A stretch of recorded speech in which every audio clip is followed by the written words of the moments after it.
The beginning of everything occurs when Solemn hears the clock strike midnight and realizes he has returned exactly to the spot where he started. Filled with frustration, he screams in his mind that he would rather face a game over than endure 72 full hours of that torment. It becomes evident that the MC is trapped in an eternal loop, constantly returning to the exact same moment. Lacking the bravery to deal with the situation, the young man concludes that he quickly needs to find a different escape route. His only alternative right now is to crawl under the counter in an attempt to come up with an escape strategy. At that moment, the grotesque face of the ghost appears, floating slowly through the aisle in the shadows. As Solemn cowers in his hiding spot, the monster sweeps the room in an endless search for him. The terrifying creature crawls silently through the darkness of the convenience store. Hidden in the room, he deduces that horror story tropes make the current situation completely predictable. Any sudden movement or even the glow of his phone screen would be enough to reveal his location. The only option is to rely on his own memory to find some wild scenario that completely breaks the pattern. The memory of a unique event where time stopped running normally pops into his mind. His reasoning points out that as a spooky story gains popularity, more inconsistencies start to show up in it. Initially, the primary rules of a scary story are strictly followed by everyone. However, fame soon leads the creators themselves to build scenarios full of exceptions. In order to break the fatigue of repetition, people really like to alter the core facts of the urban legend.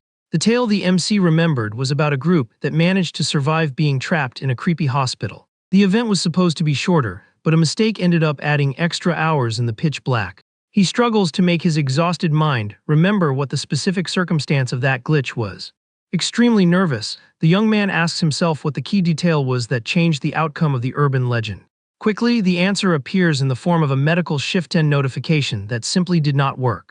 A regular worker at the facility had accidentally broken the phone cord. Because of this minor glitch, the hours kept running endlessly and the sun did not rise the next morning. As soon as the cord was fixed, the ghost answered the call and vanished into thin air. This event made it clear that there was always a hidden mechanic with the power to end the night early. If the lack of an action prolonged the time, fast-forwarding the mechanic could wrap everything up ahead of schedule. Suddenly, thousands of emergency calls alerting the group start flooding his mind. The evil entity slowly approaches the store counter once again. Fully aware of his hiding spot, the creature uses the voices to mess with his mind. Facing imminent danger, Solemn comes to the conclusion that his only chance is to make a run for it as fast as he can. Taking advantage of the fact that the ghost is standing still in front of the counter, he formulates a plan to dash quickly to the side. The young man sprints at top speed in a desperate attempt to get away from the creature. However, a bizarre pale hand grabs his leg tightly in the middle of the aisle. Due to the aggressive pull, he loses his balance and crashes hard onto the cold floor of the market. Enduring the 3 days is out of the question, so he realizes the urgency of finding and triggering the final mechanic right away. The empty and dark place seems to offer no obvious escape route. Solemn checks the date on the cash register and focuses on figuring out the final step of the survival loop. He runs through his mind everything that usually happens in a market's routine after many days pass. Suddenly, the brilliant idea of checking the expiration dates of the goods lights up in his head. Expired products are always thrown away, so speeding up this process would make the system's timer skip forward. Searching the shelves rapidly, he finds exactly the food he needed to execute his idea. Gripping the product tightly, the MC runs back toward the register. In the darkness right behind him, the grotesque entity keeps crawling silently on his trail. He tries hard to believe that all this pressure is just his imagination acting up from pure terror. Despite being terrified by the chance of getting eliminated at any second, the guy knows he must focus on the system commands. The first step of the strategy requires changing the sales date on the computer to 3 days in the future. With his fingers trembling heavily, he inputs the deadline, hoping the equipment will actually comply. The software finally recognizes the manual command, giving the young man a massive sense of relief. Immediately, the monitor pops up a warning stating that the product on the counter has expired. However, the giant, terrifying specter is already floating menacingly right behind his back. A huge eye aims at the guy's neck through a curtain of black hair. Noticing the chilling presence, he repeatedly tells himself not to look back under any circumstances. The creature's breathing becomes progressively heavier as it demands absolute silence from its target. Keeping his focus on the goal, the MC scans the barcode under the red light reader. The ghost raises its dark hand ready to strike, just as the machine asks to confirm the disposal.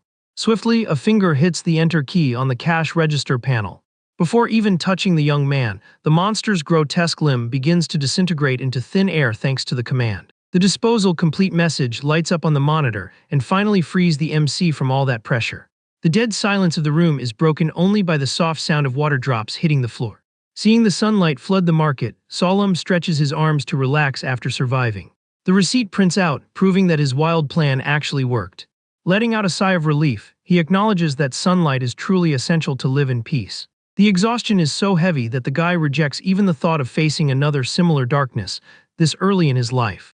Just as he finally tries to leave the place, the cash register drawer pops open abruptly.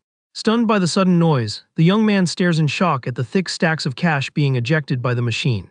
Fascinated by all that wealth, he comes to the conclusion that the terrifying ghost is actually a pretty cool entity. Far away from there, two coworkers chat about the fact that the rookie is stuck for at least 3 days. The woman complains about how much she hates having to fill out boring paperwork during all that time. Suddenly, her phone rings, grabbing their attention in the middle of that casual conversation. At that moment, Solemn bursts the base door wide open, looking like someone who just returned exhausted from a battlefield. The duo in the hallway is completely dumbfounded to see the young man back so soon without a single scratch. Looking at the equipment's display, the employee points out that the disposal bin is already completely full. The official program logs the young man's unbelievable victory in just 1 hour and 24 minutes. The sky, which was clear before, now shows heavy clouds, proving that the real passage of time suffered a severe distortion. And in the background, a mysterious individual holding a meal watches the whole scene very closely. The team leader takes a drag from a cigarette while pondering that the squad's rookie is isolated in their dealing with the urban anomaly. Since it is a 3-day survival test, the woman assumes he will be safe and sound since there is a good stock of food in the place. Throwing a rookie into total darkness without any prep turned into the department's own special hazing ritual. The partner points out that clearly several newbies have already quit because of this, and HR is being strict with them. The main question is why they keep testing people if the general advice is to give up before unnecessarily meeting their end.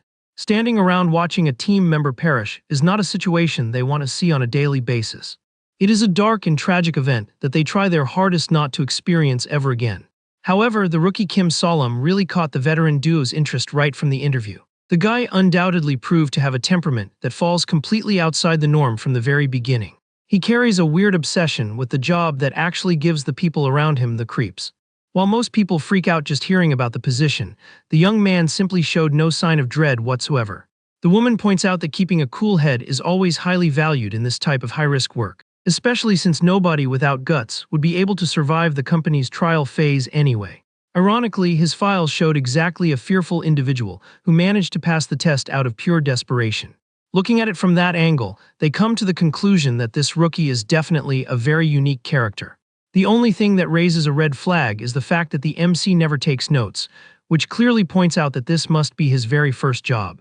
The boss says she will let him know about the need to document facts, since their survival is directly tied to it. Writing everything down ensures a later review to understand the situations, since he joined the sector without the slightest prior knowledge. However, the software log proved that he actually knew the ins and outs of the task beforehand. Focusing on his chores, the partner guesses the newbie will only be back after 3 days and suggests getting ahead on the reports until then. Right then, the tech device on the desk suddenly lets out a beep that catches their eye.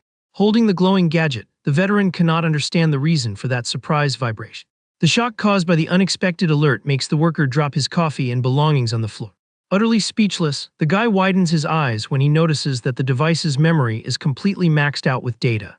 The program required a minimum of 3 days, yet the rookie managed to finish the task in just 1 hour. Wrapped in an aura of fatigue, Solemn lets out a heavy sigh and admits he almost had a heart attack from so much terror inside.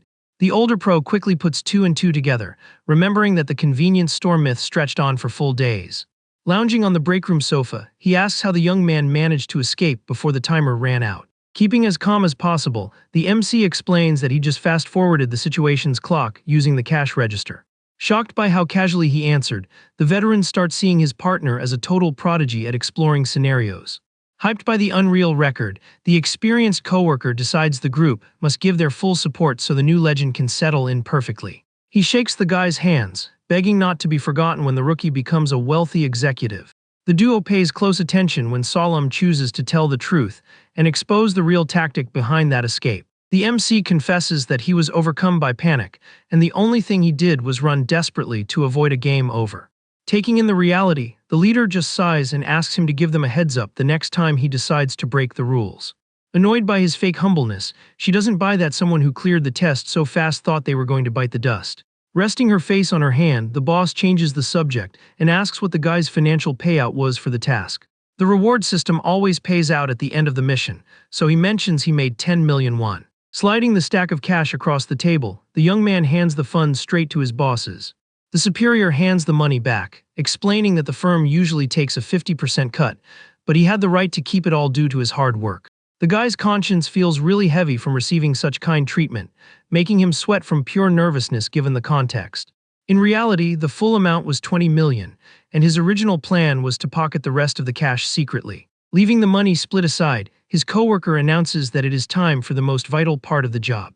The partner gives a super excited smile, saying it is time to check the famous score in the corporate store. The software monitor shows Solemn's official user account, displaying a starting balance of a mere 100 points for finishing the job. Skimming the rules, he figures out that making it out of a low-risk anomaly alive yields a neat 100 points. The young man browses through the pages of the company portal aiming to find some cool product he can buy. To his surprise, the catalog offers regular everyday items, like a standard smart vacuum cleaner. The MC is blown away by the massive variety of cutting-edge tech devices featured on the site. However, his eyes freeze on the magical wish coupon, which costs the unreal amount of 500,000 points. The shock is so big that he almost falls backwards when he sees that astronomical figure on the monitor. Focusing on the site's categories, the rookie notices that higher-tier tasks offer significantly bigger prizes. Splitting the points of a medium task with a group, he estimates it would take 150 runs. The main hurdle is that the success rate in medium difficulty scenarios reaches only 2% for normal folks. Entering an environment repeatedly with that fail rate is basically signing your own early checkout papers. Oblivious to the young man's internal struggle, the veteran walks up and asks if he managed to validate his points properly. Taking advantage of the break, Solemn looks at the flawlessly organized desk and asks who those items belong to. The coworker casually explains that that area actually belongs to their division's supreme commander. The MC instantly feels a chill down his spine upon realizing he took the leader's desk without asking for permission. Brushing it off, the older coworker assures him the boss rarely steps foot in the base and doesn't care, as long as nothing gets broken. The partner points out that the company faces creepy myths all the time, so regular common sense doesn't apply in there. With his brain working in overdrive, the young man realizes he will need to come up with a brilliant plan if he wants to stay in one piece. Placing his hands on the keyboard, he decides that bending some company rules will be absolutely necessary. Staring intensely at the screen, the young man focuses on his dangerous goal of getting perks within that platform. A sticky note stuck to the corner of the monitor showed the boss's login and password, revealing a ridiculous security flaw. Using this info handed to him on a silver platter, the MC tries to log into the reward store with the manager's profile. The program triggers an access failed notification, a fact that doesn't surprise the intruder at all. The password format required at least one uppercase letter, a vital detail that was left off the written note. By simply changing the first letter to uppercase, the login is granted, and the boss's homepage pops up on the screen. A silent, relief-filled celebration takes over the young man as he finishes the first phase of his hack. The truth is, the portal hides exclusive ads that are only visible to high-ranking personnel. These commercials link to the black market of extraterrestrial entities that hacked into the company's network. In order to access this hidden shop full of stolen goods, the process requires clicking the mouse rapidly a few times. Following the exact glitch, he clicks the browser's back button 5 times in a row.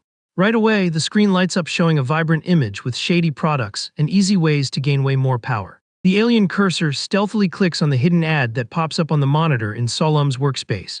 Company policy dictates that clearing a supernatural event using the guide guarantees half the payout to the area's employee. However, the corporation simply pockets the rest and even steals the entire earnings from their unfortunate rookie's first task. Remembering the weird figure his partner showed earlier, the MC finally understands where the item came from. That sketchy ad looking like old malware actually disguises an illegal store meant only for the bosses. Since the firm's machines track the entire browsing history, the young man chooses to log into the secured system from the comfort of his home. The hidden site advertises unreal deals coming straight from the cosmos for those looking to climb the corporate ladder fast. Focused on the risky strategy, Solemn writes down the exact link to avoid leaving any incriminating evidence in the corporate logs. Now in the peace of his bedroom, he carefully types the link into his smartphone using the boss's stolen data. Shortly after, the whole screen starts glitching out wildly, flooding the display with unreadable code and otherworldly text. With the program running again, the sparkling and absurdly galactic aesthetic of the illegal shop appears before him. Completely annoyed by the excessive lag, the hacker complains that the trashy portal doesn't even have mobile optimization. Despite looking like a cheap scam, he is certain that the page holds essential items to ensure he makes it through each day. Ready to blow everything he earned, the buyer dives deep into the product list to find the most effective defenses. The enchanted items catalog shows surreal goods worth a fortune, proving they are genuine artifacts from another dimension. Identifying pretty much all the items thanks to his reading on scary legends, the MC hypes himself up over his massive tactical superiority. Certain familiar utilities like the silverware, the radio, and the picnic set already have a very specific role in his mental strategy. The big issue is that the exclusive sets are worth tens of millions of points and would drain his entire credit limit in the blink of an eye. With his pockets full from the last run, the guy tries to focus only on what will guarantee the best practical perk possible. At that moment, the galactic server processes the request instantly and deducts the insane amount directly from his company balance. The success notification lights up happily announcing that the mysterious purchase has already been dispatched via an express shipping ship. Utterly baffled by the delivery message, the young man freezes trying to process how that impossible transport system operates. The digital clock shows a brief 2 seconds before hitting zero in a flash, notifying the abrupt arrival of the package. A sparkling wormhole suddenly opens in the middle of the ceiling, dropping the 2 heavy cardboard boxes right into his surprised hands. Feeling the physical weight of the intergalactic delivery, Solemn realizes in awe that breaking protocol can bring fabulous rewards. Looking at the company logo on the box, he admits that his newly discovered crazy world manages to be terrifying and awesome at the same time. Wasting no time with distractions, the rookie hastily rips the package open, super eager to touch his hard-earned loot. The first item is the popular Alice story kit, packed with magic candies capable of multiplying or dividing enchantments in half. The second defensive artifact is the magic coin, bought because of an insane deal that pretty much forced him to finalize the checkout. Inspecting the grooves of the crafted metal, the strategy genius admits that the million-point offer was too tempting to pass up. Several coins go up in value in the underground market, so his big brain move is to flip the silver metal for pure profit down the line. Possessing a sharp and logical mind, Solemn judges his entire risky transaction as a magnificent bet for the future. While reviewing the other deadly weapons from the forbidden menu, the rookie figures he ignored the rest of the items simply because they lacked real utility. The forks would force a pathetic face-to-face showdown against giant spirits, where winning would depend on feeding the enraged monster. Clashing with massive ghosts holding nothing but a set of silverware would be the fastest and dumbest way to get brutally eliminated. On the other hand, the long-range radio transmitter would raise too many red flags in the field, since convincing the higher-ups to keep it on would be impossible. Furthermore, if they asked for the purchase receipt, the whole hacked manager account act would be busted, getting him fired on the spot. Adopting a pragmatic survival mindset, the guy concludes that the low-cost, easy-to-carry artifacts were the ideal picks for today. The protection arsenal gains a heavy hidden advantage, combining mental amulets from the game with the super expensive gifts that just arrived. Super hyped about his well-invested balance, the planner notes with satisfaction that he is loving blowing through his own savings. The buyer's worst fear right now is the creepy warning that market ghosts might end up sneaking out through the box openings. Brushing the potential ghosts aside, the cosmic page merely asks for a perfect 5-star rating for the flawless service provided. As the afternoon starts winding down at headquarters, the group calmly announces that the awaited time to kick off the weekly containment task has arrived. The experienced partner completely diffuses the tension, guaranteeing that lower-tier spirits are chill myths, harmless as a walk in the park. The young leader shares the same relaxed vibe, while Solemn feels a massive wave of relief about not having to face the dark alone again. Prepping to step into the psychological horror, the worker reviews the guides focused on the strict format of a fake TV show. The logs detail that the shadows turn the place into a sick stage that punishes any participant who stutters or messes up with severe cuts. Aiming to keep all members safe, the man politely hands out the printed sheets so his teammate can memorize the right lines. The short-haired woman ruthlessly rejects the documents, proudly claiming she memorized every single part right on the first read. Frustrated by his coworkers' disregard for her own safety, the veteran drops a crazy statistic begging her to use the written notes. Willingly joining their crazy, competitive banter, the young man blurts out that the big boss of the area is going to worship the brilliant rookie right away. That quick mention ends up triggering the guy's thoughts, reminding him that the group's main guy is still acting like a total ghost. The main bet in the office earlier that day was that the leader would return to command the mission, but the room remains filled only by the chatter of the newbie trio. Hearing the disappointing voicemail, the girl makes an angry sound, announcing that the squad leader's absence will drag on until tomorrow afternoon. Sick of the routine exploitation pushed by the big corporation, she angrily criticizes their stupidity in sending the greenest rookie to handle real threats without backup. The unbearable pressure to hit the monthly sacrifice quota forces the base workers to venture into the urban legend due to a lack of manpower. Turning her attention back to the poor rookie sweating from fear, she coldly demands to know if the savior guide is already perfectly memorized in the Wonder Boy's head. The big guy firmly pats the newbie's tense shoulders, promising an absurdly easy win, which makes Solemn's insides twist in agony. Sighing at the irresponsibility of the assigned task, the coworker straightens her outfit, stating that the trio's strength alone will have to be enough to clean up the messy place. The rookie successfully hides his fear, feeling deep in his soul that this is just universal karma making him pay for having the nerve to steal the virtual funds. Trying his hardest not to break down before the looming disaster, the young man grapples with the harsh reality that he has absolutely no clue what goes on inside this special level.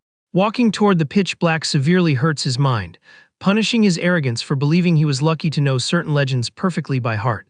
Gripping the cursed sign-up sheet for the creepy show, reality hits him when he realizes how unfair it was to have his precious ability to predict things ripped away so early in the company. The dark ink definitively sealed the cruel entry into the macabre anomaly, engraving the entire team's fake nicknames into the bizarre rules set for the dark event. The gloom takes over the employees' senses, dragging a dead silence through the corners of the room and making dread spread the first undeniable chills across their scalps. Old magazines tossed in the back of the desks acted as tempting traps, showing sketchy ads that had the power to drag clueless victims straight into performances that would spell their end. Right from the speakers lost in the thickest darkness, an artificial voice asks the first absurd question, putting the basic rules of horror fans to the test. Following the rhythm of the rhetorical question, spotlights pierce the dark at a crazy speed, flooding people's brains with flares so bright they actually blind their vision. Traditional posters on display show the lavish and pricey facade built purely to decorate the cruel performance of a hidden host who drags guests into endless suffering. The lively and fake set features the wonderful madness of instruments playing loudly, mixed with the dangerous screams of those cheering fiercely in the audience. The evil entity in the center dictates through the invisible waves that the vital importance of television relies solely on the sick bond perfectly established with the horror fans. The loud sounds of the instruments mark the end of the opening monologue with a brutal shake of the metal structures, rattling the entire suffocating space filled by the minds of others. Stealing the spotlight on the fatal stage under yellowish tones, the bizarre star of the show, sporting a monitor instead of the back of his head, elegantly extends his creepy hand forward. Flawlessly executing the mannerisms of a grand, over-the-top host, the freak's wide movements draw all the unwanted stares toward the freshly captured victims of the dark silence. Welcoming those who enter the game with deadly delight, the absolute master of the studio politely asks that their terror be masked by wide, fake smiles to keep the massacre of Hell's best TV network rolling. The robotic voice in the studio demands that everyone handle the situation sporting a very wide and bright smile. Right then, Solemn notices that the entity on stage has an old TV replacing its head, concluding that this must be the show's host. The freak snaps its fingers, theatrically asking for one last round of applause from the unseen audience. All the energy of that bizarre show is fueled exclusively by the hype of the viewers who are there. In that same second, the massive ghost starts screaming wildly from the bleachers in the shadows.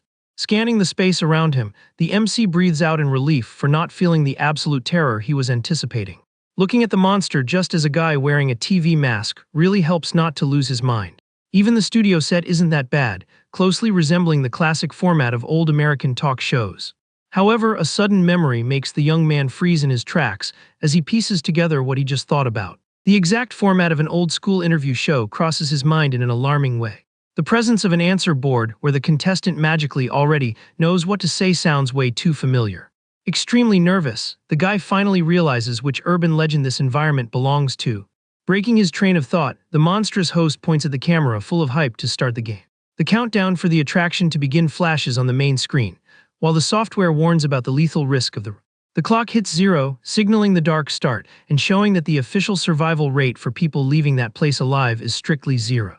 The truth behind this bloody event originated from a simple glitch back in the 70s. Just like a movie script, the whole tragedy kicked off in a place labeled as very low risk. Through the dead monitors, the host wishes a warm evening to those tuning into the show every week. He guarantees he is eagerly looking forward to Tuesday, since that is the only day of the week the attraction runs.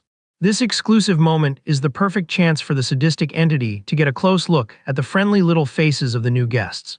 The notes indicated that the first 99 missions inside that event went down peacefully with 0 casualties.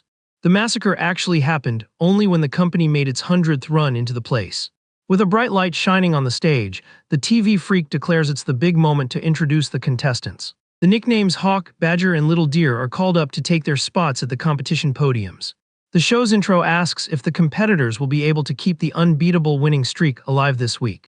Staring into the blinding glare, Solemn hears the monster announce the immediate start of broadcast number 110. The young man's heart races as he figures out that this number matches exactly the team's 99th visit. Turning his head slowly, the rookie checks on his squad mates at the stands next to him.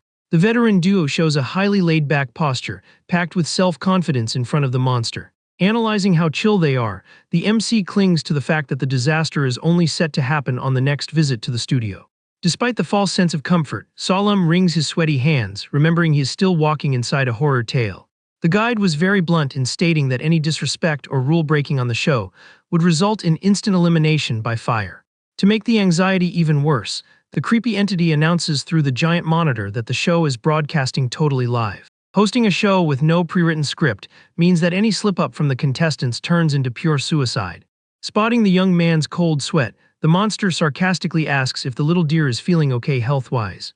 Keeping his guard up, the young man quickly replies that it's just the usual nerves of being on TV for the first time. Pleased with the compliance, the host nods, waving a finger and announces he's going to kick things off with a very easy round. The first question asks them to identify which of the options is not a fundamental part of the human body. Selecting dirt without missing a beat, the correct answer chime echoes through the studio, securing the first win of the game. The same luck favors the seasoned coworker, who gets his challenge right on the first try, looking pretty badass. Moving fast right after, the squad leader also nails the exact choice, looking completely bored with the fake attraction. Trying to force a fun vibe, the monster says with fake hype that the rookie is struggling to pick his next answer. Looking a bit shaky, he guesses strangulation, hoping he won't get wiped out right then and there over a mistake. Raising the approval sign with massive cheering, the entity confirms another point, while the kid lets out the breath he was holding. A flood of correct answers dominates the challenge, making the newbie celebrate on the inside that they are strictly following the guide. With the squad's perfect score glowing on the board, the entity announces they've reached the final question of the round. The host reaches out toward the MC's podium to hand over the deciding challenge. The monster's attitude demands to know if the brown-haired contestant is ready to handle the stress. Cutting to the chase, the monitor asks for the exact percentage of blood loss capable of taking a person out. Staring intently at the options from 1 to 4, the young man reviews the vital medical stats in his head before giving his take. With full confidence, he declares loud and clear that the first choice is the right answer to the question. However, against all odds, his voice links the following options nonstop. The masked entity freezes completely hearing the contestant pick the third and fourth numbers as well. Keeping a deadly expression, the competitor states coldly that all the displayed items lead to a fatal outcome. His practical logic dictates that losing more than half the blood in the body will obviously end in a guaranteed elimination. The studio lenses zoom in on the insane guts it takes to bet on multiple answers at the same time. A voice echoing from the shadows of the set asks in a creepy tone if the guy wants to change his mind about that crazy move. Standing his ground completely, the guy announces he will stick to his choice until the bitter end. Scratching its TV head, the entity quietly confesses that the original answer pointed solely to the first option. But in a burst of weird energy, the host showers the rookie with praise for his spectacular bravery. Approving of the guy's guts, the monster counts the play as a perfect score, lifting a massive weight off Solemn's shoulders. A digital curtain drops over the screen, signaling the glorious wrap-up of the dark show's 110th episode. Brushing off the sleepiness and boredom of the veterans, the host declares that the stage can only hold one single champion tonight. A storm of confetti falls over the rookie's podium, crowning the guy as the MVP of the event. Utterly bewildered, he holds the weird prize in his hands, while saying thanks without really getting why he's getting so much hype. Flashing a huge, relieved smile, the absolute winner just focuses on celebrating the fact that he made it through the ordeal in one piece. The system summary logs the end of run 99, granting the team their exit as soon as the lights go out. The TV entity waves bye to the camera, signing off to his shady audience and promising to be back next week. Suddenly, the visual feed starts glitching, breaking the clean image with colorful stat. The main lighting rig crashes down with a dull thud, plunging the host's podium into total darkness. All the bright, comforting glare of the stage vanishes, making way for a freezing cold set entirely abandoned. At that exact second, a new company group spawns out of nowhere, stepping into the thick shadows of the empty studio. The guy's two bosses stare at the fresh arrivals, totally confused by the abrupt shift change. However, the rookie's eyes lock in pure terror as he sees the digital board flash the dreaded run number 100. Recognizing the faces of his own field team walking through the door, the young man realizes the real disaster has just begun. The guy with glasses goes into an absolute panic, noticing the rookies frozen there in the room. The strict rule from the guide pops into his head, stating that anyone trying to interfere gets incinerated on the spot. Focusing on that punishment brings up horrifying thoughts of people being turned to ash in the blink of an eye. The group's boss watches it all go down sweating cold, clueless about what to do next. Meanwhile, the monster with a TV for a face super enthusiastically drops a special trailer for what's going down next Tuesday. Spotting the approaching threat, the woman whispers nervously for nobody to make any sudden moves. After all, the creepy main lens keeps recording every step the team takes with its red light on. The MC locks onto the eerie warning that says a disrespectful audience gets eliminated. Right then, a massive wave of panic hits him while the guy mentally curses all that madness. The host, meanwhile, points brightly at the screen, demanding the crowd wait for next week's episode. A storm of confetti takes over the stage while an obnoxiously upbeat closing track plays. The freak calls it a wrap for today's broadcast, promising to come back bringing an even bigger show. The giant gold sign goes up, officially concluding the dark broadcast for that cycle. As soon as the lights cut out, the entity lets out a heavy sigh, admitting they almost ruined everything during the live show. The big partner sweeps up the mess, nodding that they were super lucky to fix the glitch in time. Praising Solemn's instincts, the creature shamelessly asks if he wants to become a regular cast member. The guy shoots down the crazy offer right away, bluntly stating he already has a job. Faking sadness, the host mourns the rejection and notices the other players also look stunned. The monster tries to comfort the veteran duo, assuring them he knows their mess-up wasn't on purpose. Turning his back to the crew, the freak cheerfully promises their time to join the fun will come real soon. But suddenly the monster freezes in place, paying attention to some silent cue inside the stage. Looking at the three of them, the entity scratches the back of the TV, confessing the next message is a bit tricky to pass on. The studio's neon sign glitches, showing the terrifying permanent cancellation of the show. Laying out the facts, the host announces in a gloomy tone that the old show has been completely pulled off the. Still, he tries to soften the blow, swearing this isn't the end of it all and even promises some good news. The mission leader freezes in terror in the dark, muttering a denial heavy with distress. The girl quickly figures out that this creepy pattern of sudden changes is exactly what she feared most. This identical fatal trap sprang specifically during the corporation's highly discussed run number 100. The survivor logs from that time showed the disaster started in a super normal way. But when the workers asked about the switch, the monster claimed the old version had bored the audience. Full of hype, the host calls the whole crew to join the new segment that's about to start. Solemn tries to play it smart, announcing their fun time is over and they urgently need to head back to base. The freak's screen turns red, questioning the audacity of someone wanting to leave mid-show. Dropping a threat on the duo, he mutters in a harsh tone that walking off the set will bring a lot of heat their way. The giant screen demands a response, forcing the terrified leader to yell that they aren't turning down anything. Sweating cold, she makes up a random excuse, swearing they just had no idea they'd be shooting 2 segments back to back. Trying to find a safe way out, the rookie focuses on quickly finding an excuse so he doesn't get wiped out right then and there. The risky strat is to ask for some prep time and dip, swearing they'll only come back next week. However, right at that second, a weird staff member holds up a cue card, signaling the stage is ready to roll. Clapping his hands, the host kills any chance of escape, ordering everyone to take their spots ASAP. Looking at the glowing monster, the guy realizes it's impossible to use any common sense with the creature. The electronic board blinks coldly, triggering the fatal 3-second countdown for the show to return. A booming yell of action blasts through the speakers, throwing the trio back into the absurd glare of the studio. Shreds of torn sheet music float over the arena, while a creepy sound announces the premiere of the new programming block. The host greets the hidden audience, guaranteeing their Tuesday late night is going to get a lot hotter. Flashing the signs, the presenter promises the new attraction is 1,000 times better than the old trivia game. The monster gives a speech, arguing that the human pitch is the most wonderful sound capable of touching hearts. The veterans gulp in sheer panic, while the creature has the nerve to promise they will love the new addition. A monstrous being soaked in red occupies the studio, tearing the fabric of reality to kick off the much-feared Tuesday choir. The pig-headed entity is introduced with grand ceremony as the imposing maestro of the network's twisted tunes. The grotesque butcher just stares into space, asking the host to unlock his tools to get to work. Raising his TV head toward the black ceiling, the suited creature finally gives the green light for the musical supplies to drop. A round silver tray lowers, slicing the air with a sharp noise that sends shivers through the trio's entire structure on stage. Several shiny platters appear hoisted by cables, waiting to catch the bloody offerings from the contestants. The mission leader tells the guy with glasses to volunteer to try and secure a quick win for their group. Pointing without mercy, the talking screen directs the first question exactly to the player it picked. The cursed board shows the question, testing knowledge on which of the four displayed beings has the highest lifespan. Sweating buckets, the young man selects the human race, hoping the survival rule hasn't been changed. The correct answer gets validated with loud cheering, but the winner's head simply flies off in a sea of red. The dark rules state the creepy choir needs exactly 13 trays filled with the people's sacrifices. The severed head is brutally placed on the silver platter, marking the start of the terrifying choir of darkness. The mutilated body part comes to, screaming its own answer crazily like it's some sick chorus. The boss drops to the floor, tearing her vocal cords in a desperate roar upon seeing her partner turn into a dark musical piece. Totally trapped in the silver item, the entity sheds tears while repeating the word human amidst heavy sobs. Overcome by despair and madness, the young woman cries non-stop while calling out for her fallen coworker at the top of her lungs.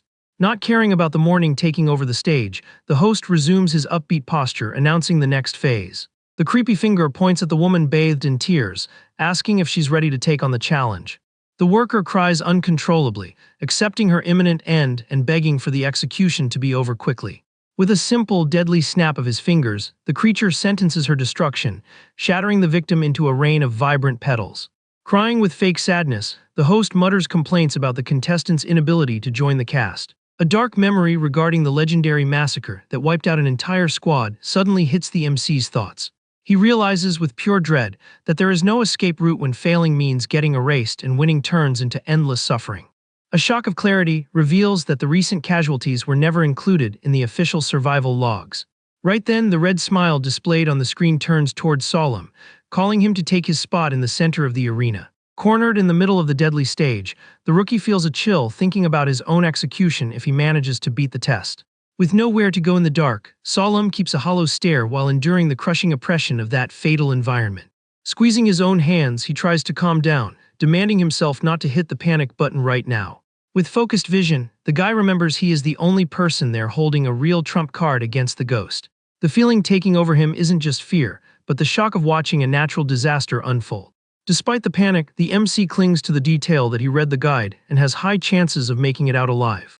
Next, the entity calls up the badger, while the severed head keeps screaming the answer to the question in the background. Showing a friendly face on the screen, the host demands the focus of the veteran who just got called. In the midst of this, Solemn raises his hand abruptly, pulling the monster's gaze, which accepts the action instantly. The recruit politely asks to say something quick before the round starts, and the freak agrees super enthusiastically. Spinning a lie, the young man says he has a relative in the hospital who urgently needs a visit. The fake story moves the creature on the spot, making heavy tears soak the device's screen. The group leader freezes at the crazy act, while the entity questions the boy's final decision. Without hesitating for a second, the MC grabs the boss's attention again, breaking the tense mood. Utterly shocked by his nerve, the host asks if the little deer wants to point out anything else. Watching it all, the woman goes into a panic, certain that interrupting the flow of the show means an instant game over. Faking a bad illness, Solemn stammers that he feels dizzy and is about to pass out right there in the studio. He puts his hand on his chest and asks, with a choked-up voice, if he could rest for just a tiny second before moving on. The TV entity freezes completely, sweating cold without a clue how to handle that medical emergency. Immediately, the host snaps his fingers, admitting a sick player is a massive headache for the attraction. To the guy's shock, the monster calls a hard timeout and announces a half-hour break in the taping. The mission leader's jaw drops seeing the young man halt the show without getting turned to ash for it. Taking a breath of relief, the newbie realizes his bold move worked and secured everyone's survival. He was fully aware that any pause in a live broadcast would normally be repaid, with getting wiped out on the spot. However, since the screen showed cute little smiles, the creature prioritized the health status of its favorite contestant. That whole mind game only worked because of the smiley sticker and the mystic kit that boosted the creature's charisma. The screen glitch proves that dropping a huge bag in the illegal alien shop was totally worth it. Full of care, the host demands they take the little deer to the green room with a glass of water. The creature sweetly asks the guy to drink plenty of water and take a good breath before officially returning to the stage. In that moment, a look of relief and triumph crosses the strategist's face as he realizes the massive success of his tactic. The giant board starts the halftime countdown, finally granting the precious minutes the group so desperately needed. Solemn sneaks up on his coworker, knowing he needs to use this short truce to cook up a rescue plan. He walks right past his stunned partner and whispers for her to look after the veteran on her own and be very careful. Without drawing stairs from the studio, the MC walks fast and heads straight into the empty break room. As soon as the door shuts, the young man collapses exhausted, letting go of all that brutal pressure he had been holding in. Even though he scored that impossible break, 30 minutes isn't even enough for him to catch his breath properly. But the clock is ticking and he quickly focuses on the mystery item his boss slipped into his hand outside. The guy examines the tiny object very carefully, trying to figure out what the practical use of that piece is. Studying the round design, the rookie deduces the small circle acts as a trigger button. Wasting no minutes coming up with theories, he presses the center of the mechanism firmly, hoping something will happen. Right away, a dial tone rings from the object, and a deep voice answers on the other side of the hidden comms. The guy in a suit answers the radio and introduces himself with dead seriousness, using the name Lee Yi-hyun. The MC realizes that this is his boss's direct hotline to the company's top brass. Gripping the device tight, the young man realizes his big and only shot at salvation might lie right there. Quickly verifying the guy's identity, he realizes he is talking to the supreme commander of his division. Dropping the subordinate act, Solemn bluntly announces that every member of the squad will be brutally eliminated in 30 minutes. Showing zero signs of panic, the commander grasps the rookie's emergency and asks him to quickly summarize the crisis. The young man describes the grotesque scenario and swears the end of the break will mark the tragic finale for the whole trio. The boss demands he stall for time, but quickly shoots down the rescue option upon noting that delaying the show is impossible. Totally outraged, the guy can't understand how the higher-up can treat losing his own team like it's some kind of joke. Bottling up his anger, Solemn asks if securing the requested time would provide solid chances for backup from base. The leader explains the red tape and travel take nearly 60 minutes before they can initiate the extraction. Processing the data, the strategist realizes in horror that the leader intended to step into that terrifying threat with zero backup. An epiphany crosses his mind as he realizes that this confident guy must be a huge deal in that universe. Based on what he learned, the recruit focuses on the massive perk of having a big name on his side right now. Aiming to verify if this is the grand savior, the young man asks straight up what kind of mask the boss wears. Back on the terrifying set, the monster cheerfully calls out to the little deer amidst all that musical noise. Full of manners, the host asks if he's feeling better, and the boy politely thanks him for the deep concern. The sweet tone proves that the alien figure bought under the table is still overriding the entity's software. Hiding the comms, the young man tells himself the final play is already set up flawlessly. Looking at his distressed coworker, his only viable goal is to ensure all three stay untouched until salvation arrives. Keeping his gaze highly focused, the guy interrupts the show once again calling out to the suited monster. Totally intrigued by the player's move, the freak asks what the guy wants to say that is so important. The strategy requires the entity to feel super flattered, so the young man decides to swallow his pride to hype up his opponent. Using a smooth pitch, the recruit testifies the creature clearly pours boundless love into putting the show together. He keeps dropping compliments on the visual aesthetics and spectacular hosting, proving that panic can forge the ultimate kiss-up. The trick works wonders and the device shows a super shy face melting over his words. Completely glowing from the tribute, the host shares the credit for the creation, but the young man quickly cuts the chat. Being very direct, Solemn details that suddenly shifting the format destroys the true genius the attraction had. Pointing out the flaws of the new style, the guy critiques the lack of a live band and the absence of crowd energy. All this because he figured out the creature's genuine tastes when he snooped around the break room earlier. The walls hid several posters pointing to a huge love for high-energy shows and real connection with the audience. Because of this, the strategist sets the trap by heavily blaming Hell's TV network for slashing the show's budget. Wrapping up his crazy argument, he concludes the network trashed the standard just to close the deal with the maestro pig. At that exact second, a massive burst of analog static violently hits the main host's screen. Dropping the happy face instantly, the host warns coldly that the player shouldn't meddle in that business. Keeping up the act, Solemn admits to being a massive fan of the old quiz format, regretting getting carried away out of pure frustration upon seeing his beloved show get cancelled. The monster rests a hand on its own TV head looking thoughtful, complaining the TV biz is super tough and it needs to cater to its audience's new tastes. Suddenly, the freak distorts its face in an excited way, agreeing it also enjoyed the old style of the program way more. The host reminisces about the times he joked around live with the viewers, flooding the set with a strong and very engaging vibe. Listening closely, the guy thinks that at least in his eyes the old show was better, but quickly decides to delete that irrelevant thought from his memory. Getting serious again, the host apologizes for letting his own personal feelings get the best of him amidst all that mess. Caught off guard, a loud static noise rips across the screen, grabbing the attention of everyone on stage. Ignoring the glitch, the host announces there are only 60 seconds left before cameras roll again, demanding everyone return to their marks immediately. With the trap fully set, the MC focuses on his tactic while a silent timer takes over his thoughts. The numbers drop fast, while the severed head resting on the metal waits for the terrifying return of the deadly sound. The digital display flashes the number 100 with a dull thud, announcing the creepy attraction is officially back on TV. The darkness swallows the arena once more, turning the place back into a literal cinematic nightmare. While waiting in the break room, the young man tried to piece together the puzzle of that absolute madness. He stared at the hidden radio, remembering to ask about the exact look of the sector's top commander. The short, sharp reply confirmed the Supreme Leader wore a reptile face while on the clock. Right in the arena, the host points toward the veteran, warning that it's finally time to hear the guy's final answer. Totally frozen with fear, the guy with glasses widens his eyes, bearing the weight of his approaching execution. Distressed by his partner's situation, Solemn turns his head trying to get some reaction out of the team member. The planner quickly figures the coworker is about to throw in the towel and simply say he doesn't know the answer.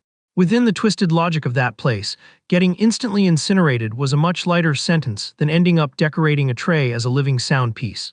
Rejecting such a dark outcome, the young man yells at his coworker to guess the answer, warning it's way too early to give up on everything.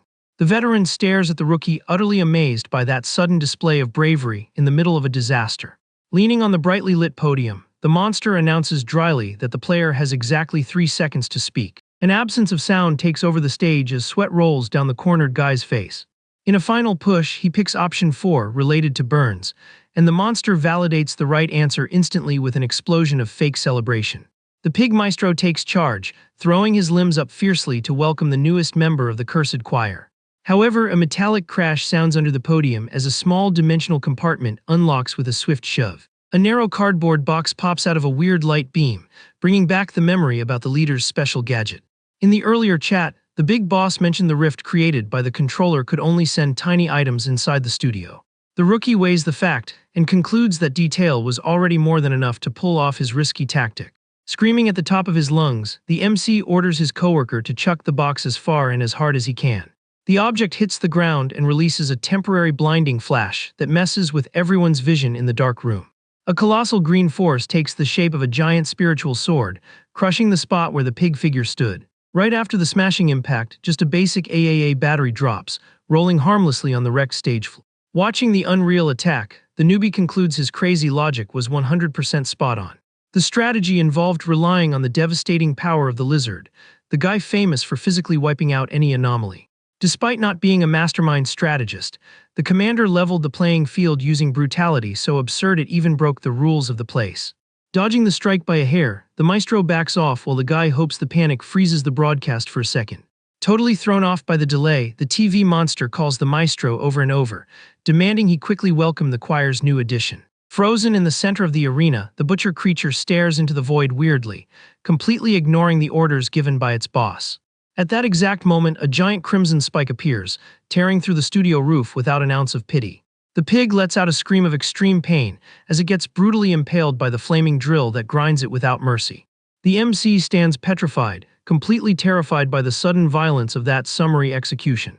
The shredded creature cuts its own voice off in a deafening roar, lacking any capacity to understand what the heck was happening in that place. The violent fire swallows the arena while the host's enraged scream echoes, demanding to know who had the nerve to ruin his beloved show. The host's monitor glows with a dangerous intensity, channeling all his hatred toward a specific target. Clenching his right hand violently, the creature points its finger straight at the ones who caused the mess. A wall of flames destroys the music entity, while the TV blames the being for not honoring the show's roots. Not caring about the fact he is burning alive, he goes on a rant that pure entertainment doesn't need scene-stealing guests, just its main pillar. Out of his mind, the monster screams that the peak of the spectacle is the raw emotion of close contact, and the surprise brought by a truly unpredictable story. Through the smoke, Solemn notes his cheap acting paid off and stoked the original interests harbored by the king of TV. Escaping the fire unharmed, the entity kicks the network's production out, claiming they are trash with zero competence to create any show. The screen shows a massive and terrifying red glare, decreeing that only he possesses the knowledge to produce a memorable attraction. Bathed in a theatrical spotlight, the host announces with pure arrogance that he is the only guy fit to carry such a duty. The rookie realizes in shock that the freak's power scale broke all company limits, frying a threat way above its pay grade. The host's arm raises toward the young man again, announcing that none of what happened was written in his original script. Yet the monster gives his thanks in a highly sincere manner, promising the young deer's words completely expanded his way of seeing reality. Bowing politely, the freak bends its screen into a smile and swears to send a VIP pass as soon as the brand new format premieres. A brutal throw across dimensions launches the trio of survivors straight onto the cold floor of the mission headquarters.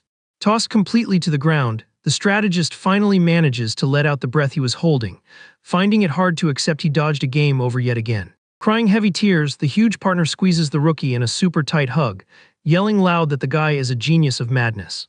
The team commander focuses on a precious relic glowing brightly in her hands, breaking down in tears for finally making it through hell. Wiping her face, the girl looks at the newbie and calls him a darn junk hoarder. The gold item floats around the room, lighting up the area in a divine hue, proving the absurd task consisted of a colossal danger. Over the panic of almost getting torched, the coworker notes in horror that the recruit cleared a high-difficulty challenge on just his second day of duty at the firm. While the hero rested from the nightmare, the rest of the office went on with its boring bureaucratic routine, completely clueless about the massacre that took place. Away from that chaotic sector, rookie Go Young-yoon happily checked her modest stash of 66 points earned grinding hard behind the scenes. Not paying attention due to a classic mobile game, the girl figured her progress for the week matched what the bosses expected of her. The recruit admitted her new commanders weren't the most charismatic people in the corporate world, but at least nobody there intended to end her life. A long-haired partner pondered the astronomical cost of the magic ticket and figured he'd need endless years to save up the whole asking price. Clicking the keys, the newbie zoned out wondering if the trial period coworkers were also suffering through those annoying, bureaucratic rules. Recalling her past partners, the employee opens the chat software on her device, aiming to check the company's abandoned group chat. Her main goal was to invite Solemn for a chat and ease the work tension, but an emergency beep suddenly goes off. The notification noise fills the quiet room, proving a massive corporate rumor just leaked on the internet. Young-yoon gets spooked reading the flood of texts about the mythical weird rookie who wiped out an unbeatable threat in a very short shift. Right after fleeing the traumatic event, Solemn drinks a healing potion, while the older partner mentions there's a push to promote him to deputy manager right away. However, the squad commander grumbles that the other sections vetoed the proposal due to a lack of track record, and she is super grateful for the company's rejection. Once the Tuesday event wrapped, the whole team needed a hospital rescue because they were bleeding non-stop, but the girl admits that keeping breathing is the only thing that matters. The recruit carries a shopping bag, looking back with deep gratitude at the past nightmare and admitting to himself he thought his time was up. Thrilled to still be kicking, the big guy shows direct gratitude to the strategist for managing to preserve the whole group's lives. Then the veteran hands over all his potions and food as a token of appreciation, but the MC quickly turns down the over-the-top offer. Making an excuse for the mess-up, the coworker claims the expedition log guaranteed success, and they just slacked off thinking it was a minor danger. With absolutely zero tolerance, the leader replies that such an excuse sounds super pathetic coming from a veteran, and promises to prove her worth on the next run. Checking the paperwork on the desk, the young man admits he'd rather skip a next mission and shows interest in finding out how management logged that tragedy. Sipping her coffee looking bored, the girl says the sector commander should press management hard, but that he definitely doesn't have it in him.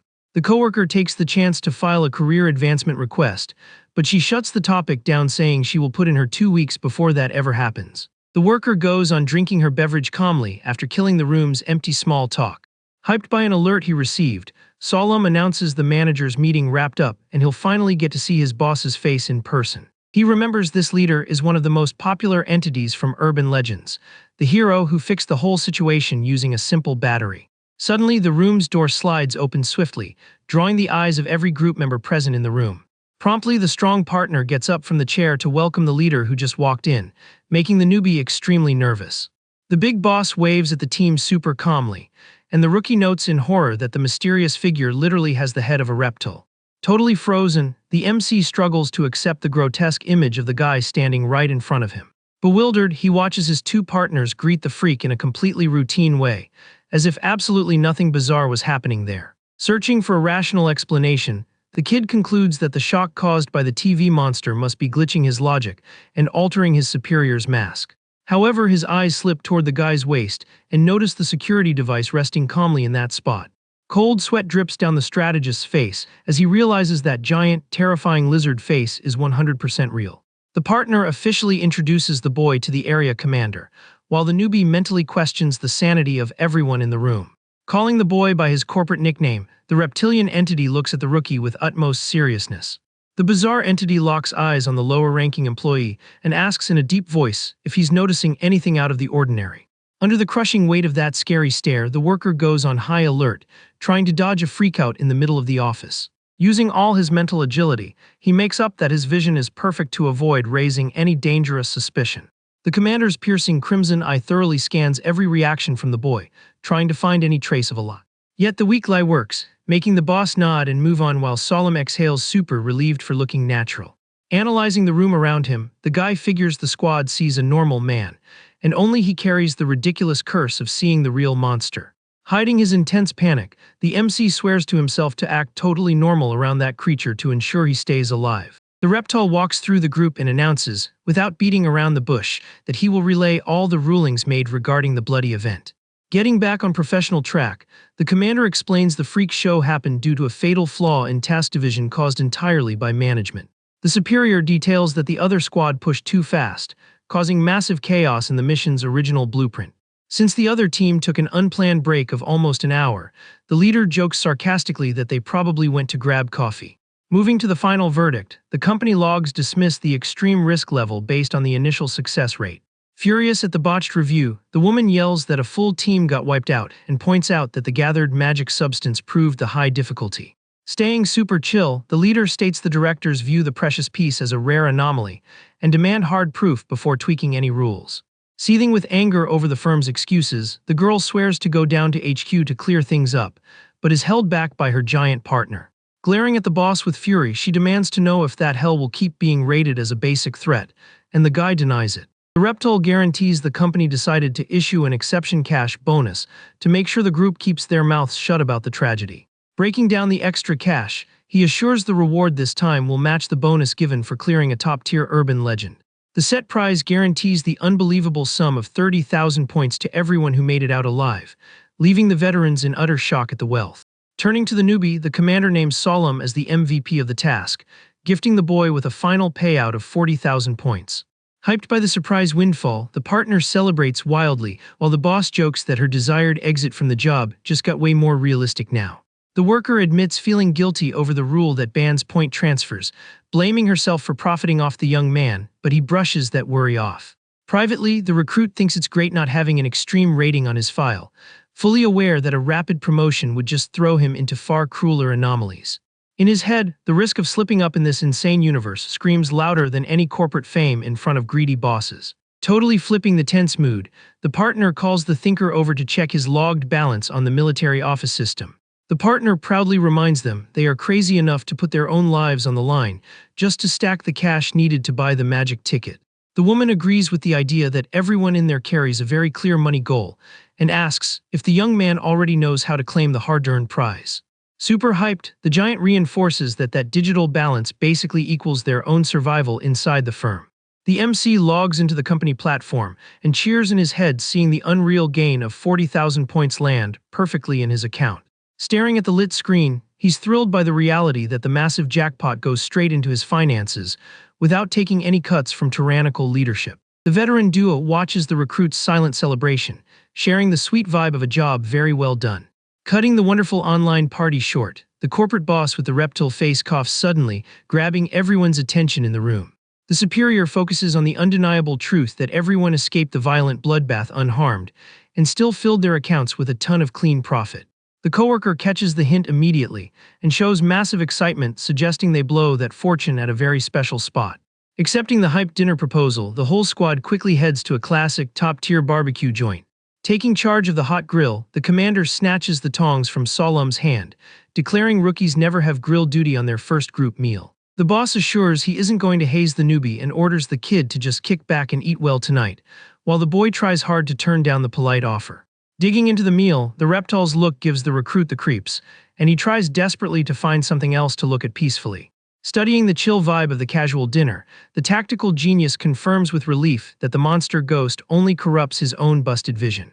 Downing his glass of cold drink, he admits to himself that the social dinner vibe has been pretty comforting after dealing with so much stress. Staring at the roasting cuts and the emptying bottles, the recruit notes the booze acts as a great aid to shake off the weight of the crazy day of fighting. He thinks with a bit of frustrated sadness that his last corporate hangouts always boiled down to sucking up to lying clients at his old firm. Enjoying his meal in peace, Solem hears the boss's deep voice break his nostalgic memories, calling out his weird nickname. Savoring a nice, juicy cut of grilled meat, the creature wants to know if the young man has the slightest urge to spend the small fortune he recently scored. The employee jumps into the chat, spilling the tea that she plans to save her entire miracle prize to buy a luxury wish ticket soon. Ignoring the partner's excited interruption, the shady commander and the young recruit share a long, silent look over the food-packed table. Not backing down from the silence, the MC takes advantage of the prime opportunity to ask if the big guy has any solid shopping advice for him. With his quick brain, the newbie realizes he found the hidden triggers of that bizarre lizard, needing only to use the oral commands perfectly right. Keeping a very serious and straight attitude, he asks what would be the best practical way to invest his hard-earned finances. The mysterious figure listens to the subordinate closely and takes a short dramatic pause to size up the tactical needs of his newest recruit. Using a strong tone confident of the stakes, the lizard-like figure states the best bet for the future is crafting fully exclusive. Utterly dumbfounded, Solem admits mentally he never saw this topic popping up in the conversation there. One of the trademark signs of the members of that crazy firm is exactly carrying a unique and exclusive piece of gear. Even while dropping straight into a terrifying urban legend, the corporate mandate to extract the famous magic potions remains mandatory for everyone. To prevent the squad from getting wiped out without making a profit, the company provides exclusive artifacts that get stronger as the professional tier levels up. Sure, these tools don't offer unbelievable skills capable of obliterating the whole threat, acting only as a slight buff to the user's stats. Since the materials are strictly meant for field exploration, the rookie confesses he only has some vague data regarding this crafting process. Walking through the building's hallways, the older guy details that annex serves to hold and store urban legends deemed relatively safe and highly practical. Using the office radio as an example, he explains the firm handpicks utility myths that can predict daily fate. Leading the march calmly, the group commander adds that the company's software categorizes these entities as Twilight class. The Twilight class covers Type E anomalies, but they earned a specific label for proving to be way more helpful or less fatal than the usual threats. The corporate leader with the lizard face highlights that these specific threats are also used directly in building the highly desired weaponry. With his mind racing, the guy remembers the squad frequently uses exactly 3 different Twilight legends to craft the tools. Mentally going over the toymaker, the seed box, and the offering rite, the planner nervously wonders which one will be picked. Suddenly, the big guy gets hyped and points ahead, noticing they finally ran into the guy legally in charge of access to the secured annex. Staring at the dead-eyed reception, the team spots a hooded, mysterious worker waiting silently behind the info desk.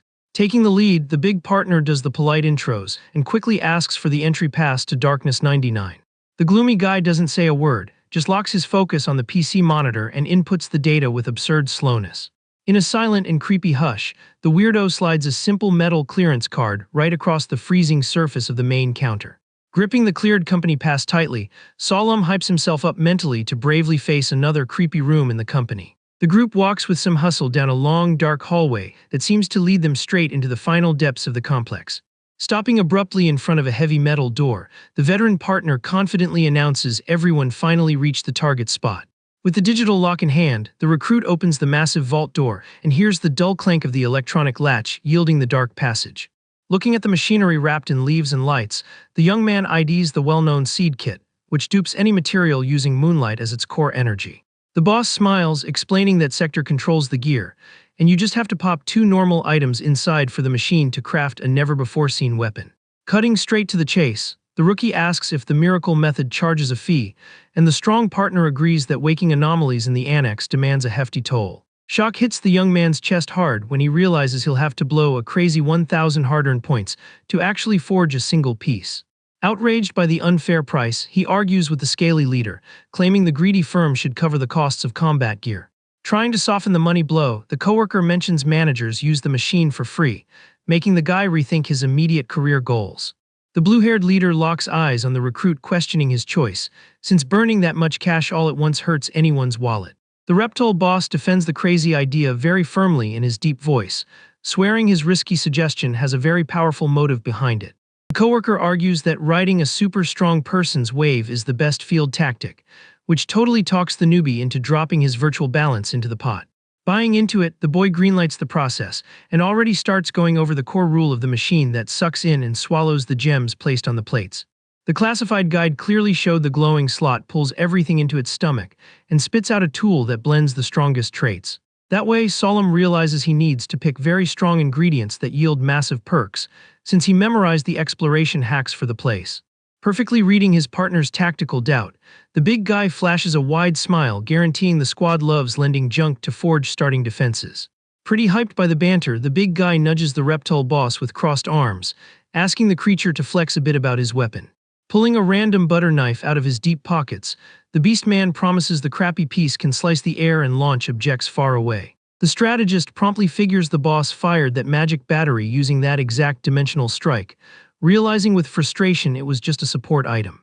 Turning his bright eyes to the pair of curious friends, the MC excitedly asks what deadly tricks are hidden in there. The brave girl rubs her mystic collar button, swearing she has 0 offensive perks, a confession that lights a massive genius bulb in his head. Adding up the wonders of his shady space shop, the newbie completely turns down the group's simple help and makes a bold call right on the spot. Driven by a genuine reckless instinct, he just thanks them for the camaraderie and locks his eyes entirely on the glowing monitor.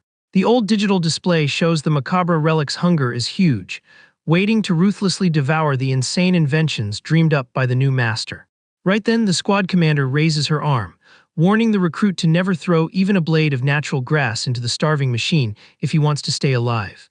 Even though the doors block organic items, she complains angrily that the creature hidden in the hot plate causes terrible disasters when people mess up. Looking carefully at the dark room, the rookie suddenly realizes all the plants decorating the room are just plastic pieces. A thick drop of sweat rolls down his whole forehead when a sad memory from the cursed guide clicks perfectly in his brain. The notes log the bloodbath where a stupid newbie stuck a plant into the cursed rig, creating a monstrosity that screamed in the dark. The disaster report nailed down exactly that the incident required 7 agonizing days of cleanup by the internal security team, costing 3 precious lives. Brushing off the scary ghost threat, the lizard crosses his arms, giving tips on how to put junk inside the machine, even knowing the combo might leak out. Bravely facing the secret item drop panel, the guy admits inside that his mind was already digging through his entire shopping cart. Luckily for his upcoming win, the manager account hack provided some formidable magic relics really good for this risky play. Checking the ridiculous junk, he focuses on the massive danger of the shiny yellow seal, which would definitely do colossal damage with the new format. However, changing every chip bet in the universe, the young man picks a spectacular, round silver piece brought straight from the alien shop to act as the main dish. The reptile harshly asks where that came from, and Solemn reacts with a simple smile, making up, it's just a sentimental keepsake that means a lot to him. Seeing nothing exceptional there, the veteran duo praises the cool feature and the super efficient heavy design of the little coin held by the newbie. With the dragon's red eye slits watching him, the guy sweats nervously, thinking about the boss's monumental brains that could bust the thefts he pulled. But getting over his embarrassing cowardice quickly, the guy deduces anyone could gather power pebbles strolling through the macabre ruins of reality. If he's forced to talk under threat of elimination in a locked room later, he'll just have to swear the gem was found by a stroke of pure luck. Deftly placing the ruby pins, the rookie bets his lethal chips in the enchanted drawer, triggering all the hellish machinery behind him. Like a cultivator binding his spirit to a weed, the sick program extracts the young man's genetic code and fully wraps up the long authorization. The cylinder roars, spinning at a fierce high speed, while beams of glowing data scan and forever merge the majestic immaterial essence of the materials. A pure and extremely blinding green flash detonates, lighting up the room, blasting heavy gusts of wind against the recruit's stunned face. With thick, toxic fumes leaking from the rig's tired pipes, the big boss gives a polite bow to the exclusive piece's new owner. Bringing focus back to the shady corporation, the leader warns him to play his games out of there, highlighting the dangerous vibe of the room they're in. But tossing the room's gloom away with a nice happy sigh, the woman hypes her partner's impossible win and tells him to leave base to get his final rest. Feeling his muscles relax brutally just hearing the divine mention of a blessed bed, Solemn mutters and runs to his room without a thought of looking back. Already buried in the blankets of residential comfort, cut off by the wonderful silence of peace, he mentally reviews the UI of the crazy fusion he just spawned. The grand insane strat called for chopping the fatal knife blade into the shiny mysterious mix of space silver soaked in cosmic forces. However, staring with massive disappointment at the artifact born from the smoke dropped carelessly in his hot right palm, he only sees total garbage. Anger rushes to his head with fury screaming inside his brain that the stupid magic roulette just decided to spit out useless junk.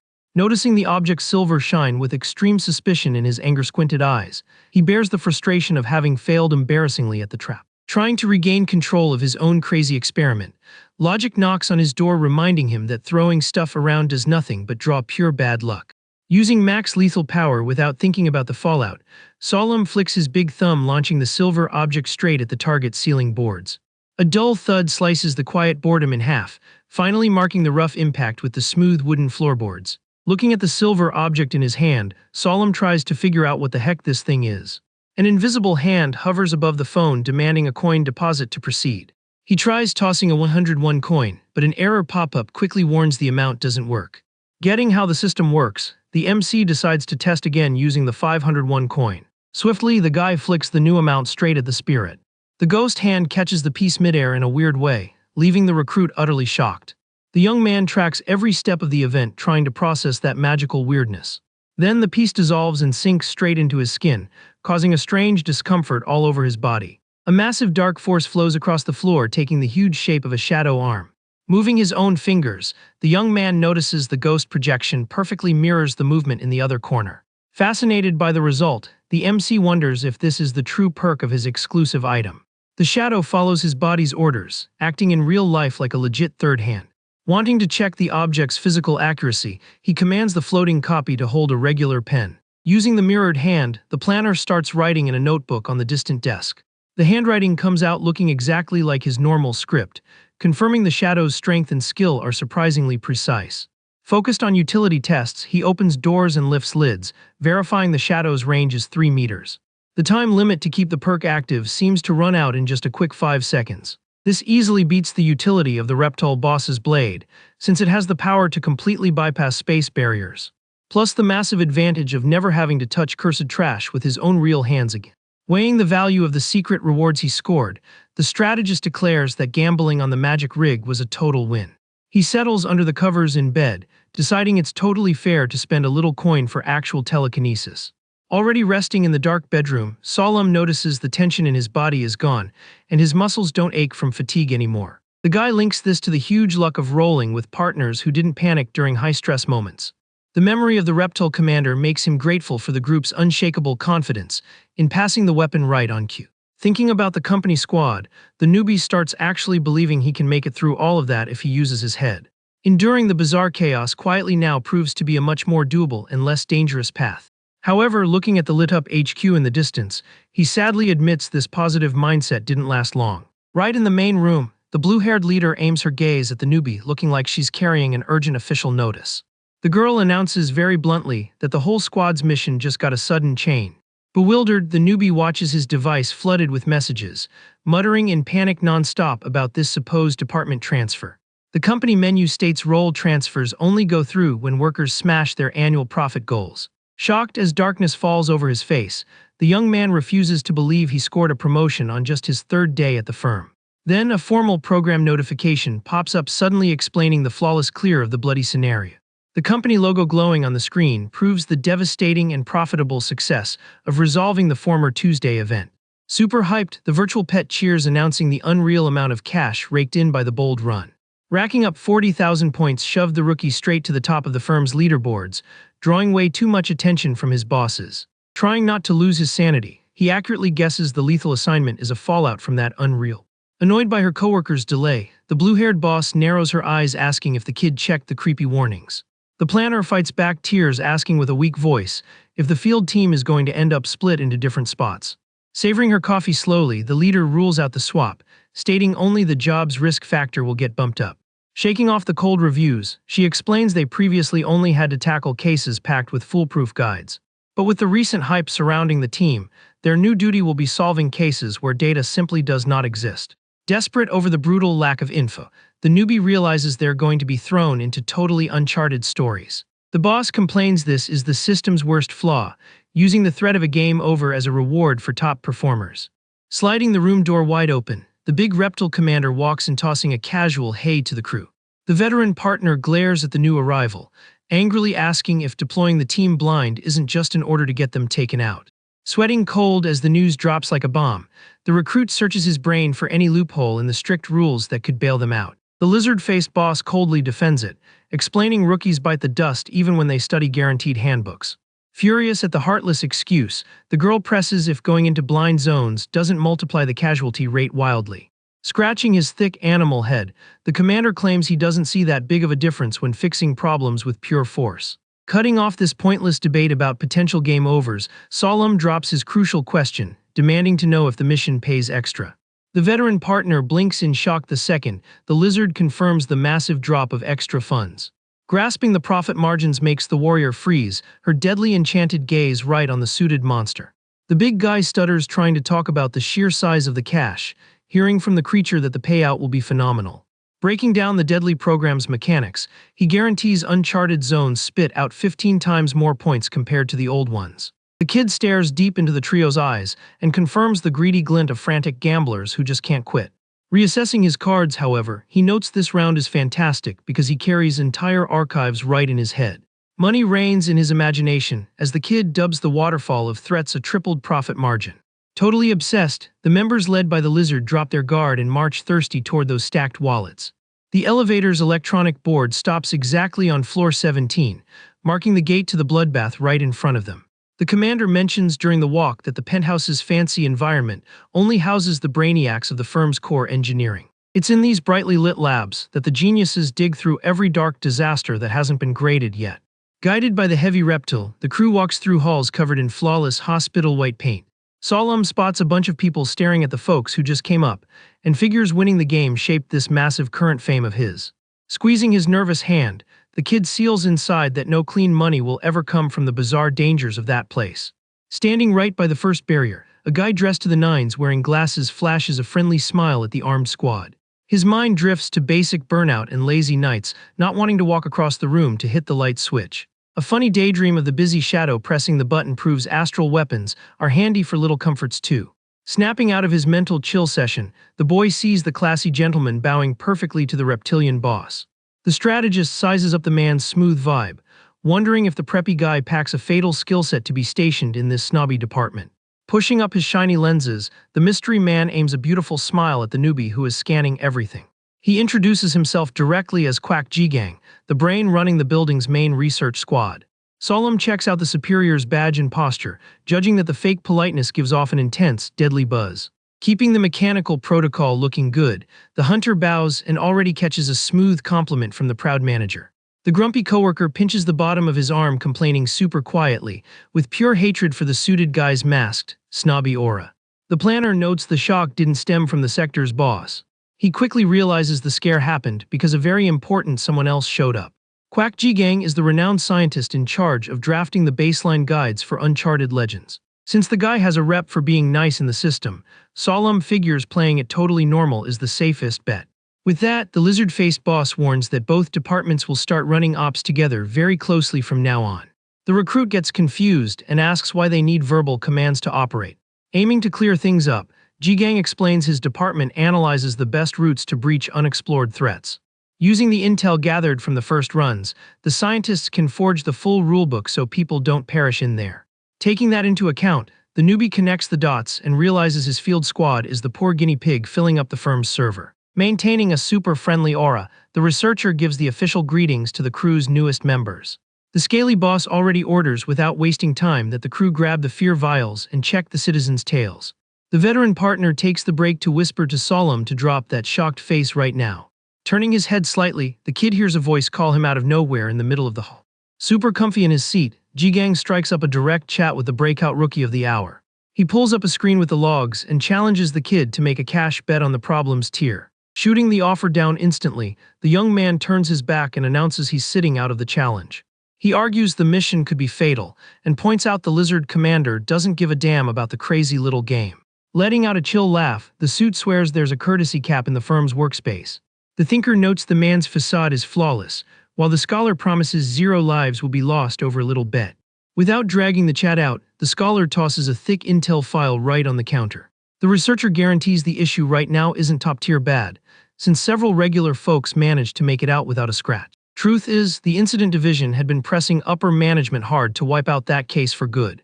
Shoving the document into the newbie's hands, he demands the squad focus entirely on the traits of the current threat. Ji-gang tries to calm the group down, assuring them the extreme risk of that zone equals a moderate difficulty. But the guy's face locks in pure horror upon checking that the primal threat involves damn clowns from online forums. Spotting the nerves, the suit offers a handheld device and orders the rookie to watch a clip recorded by a civilian. The video shows a guy wearing clown makeup shaking the structure in a creepy way amidst the gloom. Suddenly, the freak cracks a macabre, terrifying laugh, flashing completely razor-sharp teeth. The footage glitches aggressively, showing the monster screaming with a sick, bloody cackle. The rookie panics, imagining grotesque paws grabbing his back with insane force. The video's impact fully confirms to the newbie that he knows the exact origin of that myth. Dread completely takes over the young man's body instantly, drawing stares from the researcher inside the office. In a sudden freakout, the guy yells for them to make way and bolts full speed, while the scientist laughs, waving goodbye and wishing him a good trip. Sweating cold as he runs through base, the planner mentally begs them to cancel that triple reward mission. Staring at the disturbing image of the killer clown in his head, he swears to himself he refuses to step into that nightmare under any circumstances. However, the unavoidable path leads the whole squad straight into the terrifying mission, where the monster rejects anyone who gets close. Wrapped in the reality of the urban tale, the hero uses an eye patch to keep his initial eye contact with the place safe. Full of caution, he cracks an opening under the cloth to scan the layout of the dark area. The group moves down an endless path totally packed with weird portraits hanging on the creepy surfaces. Looking at the pinned drawings, Solemn notices the faces aren't just wearing colored powder to mimic circus art. The reality is the frames show real individuals who had their bones and tissue brutally crushed to forge those expressions. Just staying in that room makes the faces stuck in the frames get progressively more twisted and hideous as the clock ticks. Any missing person ends up turned into bloody decor, which by itself is already material for a terrifying horror flick. The guy remembers he almost had a breakdown just seeing the entry strat and guarantees any human would be crying in despair right now. However, the mission commander walks super calmly, mentioning the space has good lighting and doesn't seem to hold major dangers. Trying to get it, the recruit asks if the waiting period acts to let their eyes adjust, and the reptile confirms it takes exactly 60 seconds. The strategist can't figure out why the leader orders the crew to wait blindfolded in a lethal hallway full of surprise horrors. Demanding total submission, the partner orders the guy to lock his eyes shut right now, proving all members openly tolerate the madness. This illogical piece pushes Solemn to the realization that his squadmates don't feel a single ounce of genuine horror. They fit exactly into the sick profile of crazies who find panic media boring and only feel a rush when the end is near. While the leader keeps reading the manual casually, the rookie shudders thinking that seeing moving paintings would drive anyone insane. Ignoring the room's tension, the lizard casually mentions some survivors managed to escape by jumping through canvas-less frames. The guy remembers that piercing the artworks draws the monsters into attack, promising to run if any creature leaps his way. Mapping out the strat, the boss recommends pushing forward every hour, believing they'll wipe out the creatures if they crawl slowly. Abruptly, the coworker excitedly points at a quirky painting, swearing it looks just like a real movie poster. Swallowing the stress of the moment, the newbie slowly opens his eyes to inspect his partner's find. The painting reveals a creepy pale face, whose glowing eyes seem to pierce the soul of whoever looks at it. The look matches exactly with the reports of the missing civilians, sealing the tragic end of those poor people. Daring the danger, the woman jokingly asks if her partner wants to be the first to touch the anomaly. With a dead serious look, Solemn raises his hand demanding a moment of silence and announces he just cooked up the perfect escape plan. This sudden claim totally catches the veteran duo off guard in that dark, lethal hallway. The guy knows the task is just getting started, but he knows a coward's salvation here relies on wrapping things up super fast. Holding a shiny coin, the brilliant strategist announces the speedrun escape plan is a go. Flashing a highly confident smile, he flips the small metal piece high into the silver item spins midair, lit by the creepy glow of that cursed room. Right after the toss, a ghostly white glove spawns out of nowhere, hovering in front of the stunned crew. The blue-haired leader asks if that's his exclusive weapon and the guy confirms, already calling in future favors. Showing off its magic power, the spectral ghost curls its fingers into a dense, violent fist. Moving at high speed, the shadow unleashes a rain of devastating punches against the painting, looking just like those funny stream donations. From a distance, the rookie controls the beatdown, clapping calmly, like he's watching a live broadcast online. Happy with the early damage, he finally clears things up for his coworkers, saying that floating arm is his gear's secret skill. To trigger the weapon and get full remote control, he just has to sacrifice one tiny coin.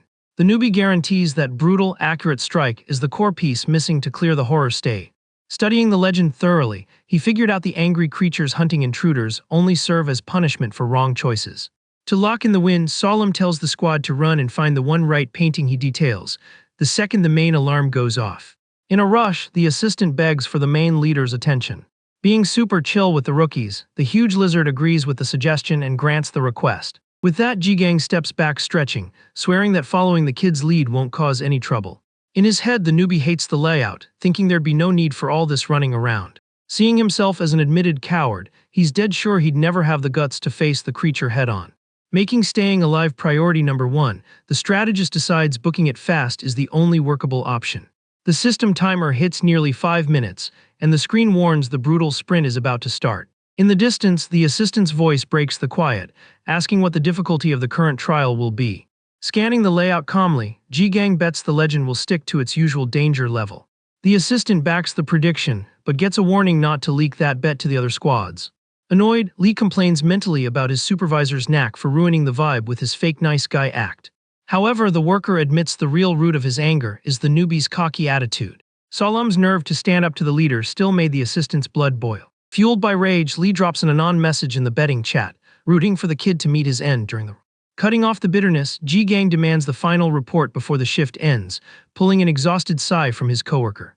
Checking the clock pinned to the wall, he notes with a sigh that the squad will take a while to get back. The screen displays the logs of people who watched the cursed clown video online. Digging through the stats, the assistant sees some lucky victims manage to make it out of there alive. Official docs pointed out the exit involved jumping through one specific empty frame. The massive hurdle was that the scattered reports made it impossible to ID the right painting for the escape. The strat required waking the aggro monsters with beatdowns, while trying hard not to get crushed. Lee chuckles imagining the squad's terror running around lost, and is dead certain casualties will happen. Waiting for a tragic ending, the worker leans back in his chair until the max success notification pops on screen. The unexpected alert makes the assistant's eyes bug out, totally mind-blown. The whole base freezes in shock, trying to process what just went down. The clock time proves the deadly scenario got cleared in a mere 26 minutes. Hyped about the broken record, G-Gang asks if the giant reptile solved the issue using raw violence again. The blue-haired manager shoots that idea down and points out the group's newbie was the real brains behind the op.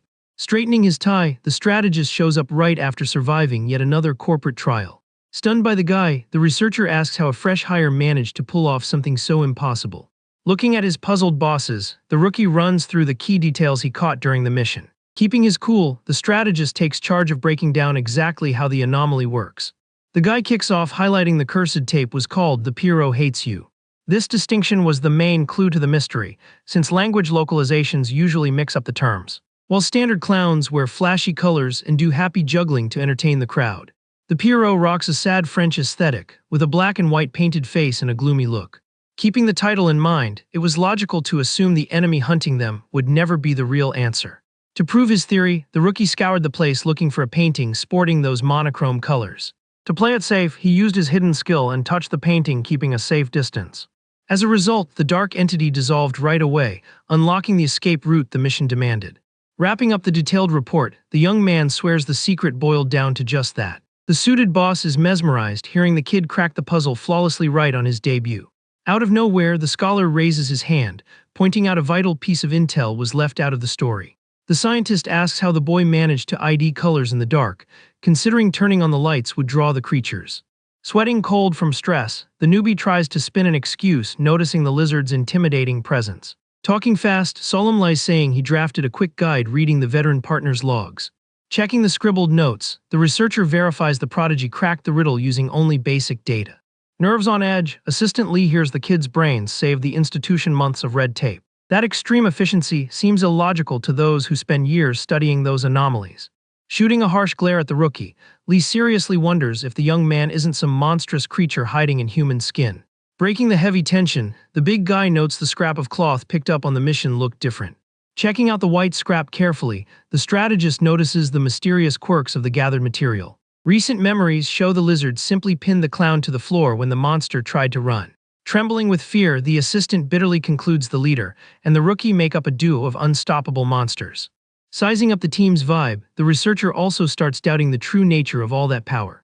Tossing the tension aside, Ji-gang reaches out and asks if the young prodigy scored a business card in the place yet. Playing dumb, the kid replies his starting rank at the company doesn't grant him those corporate perks yet.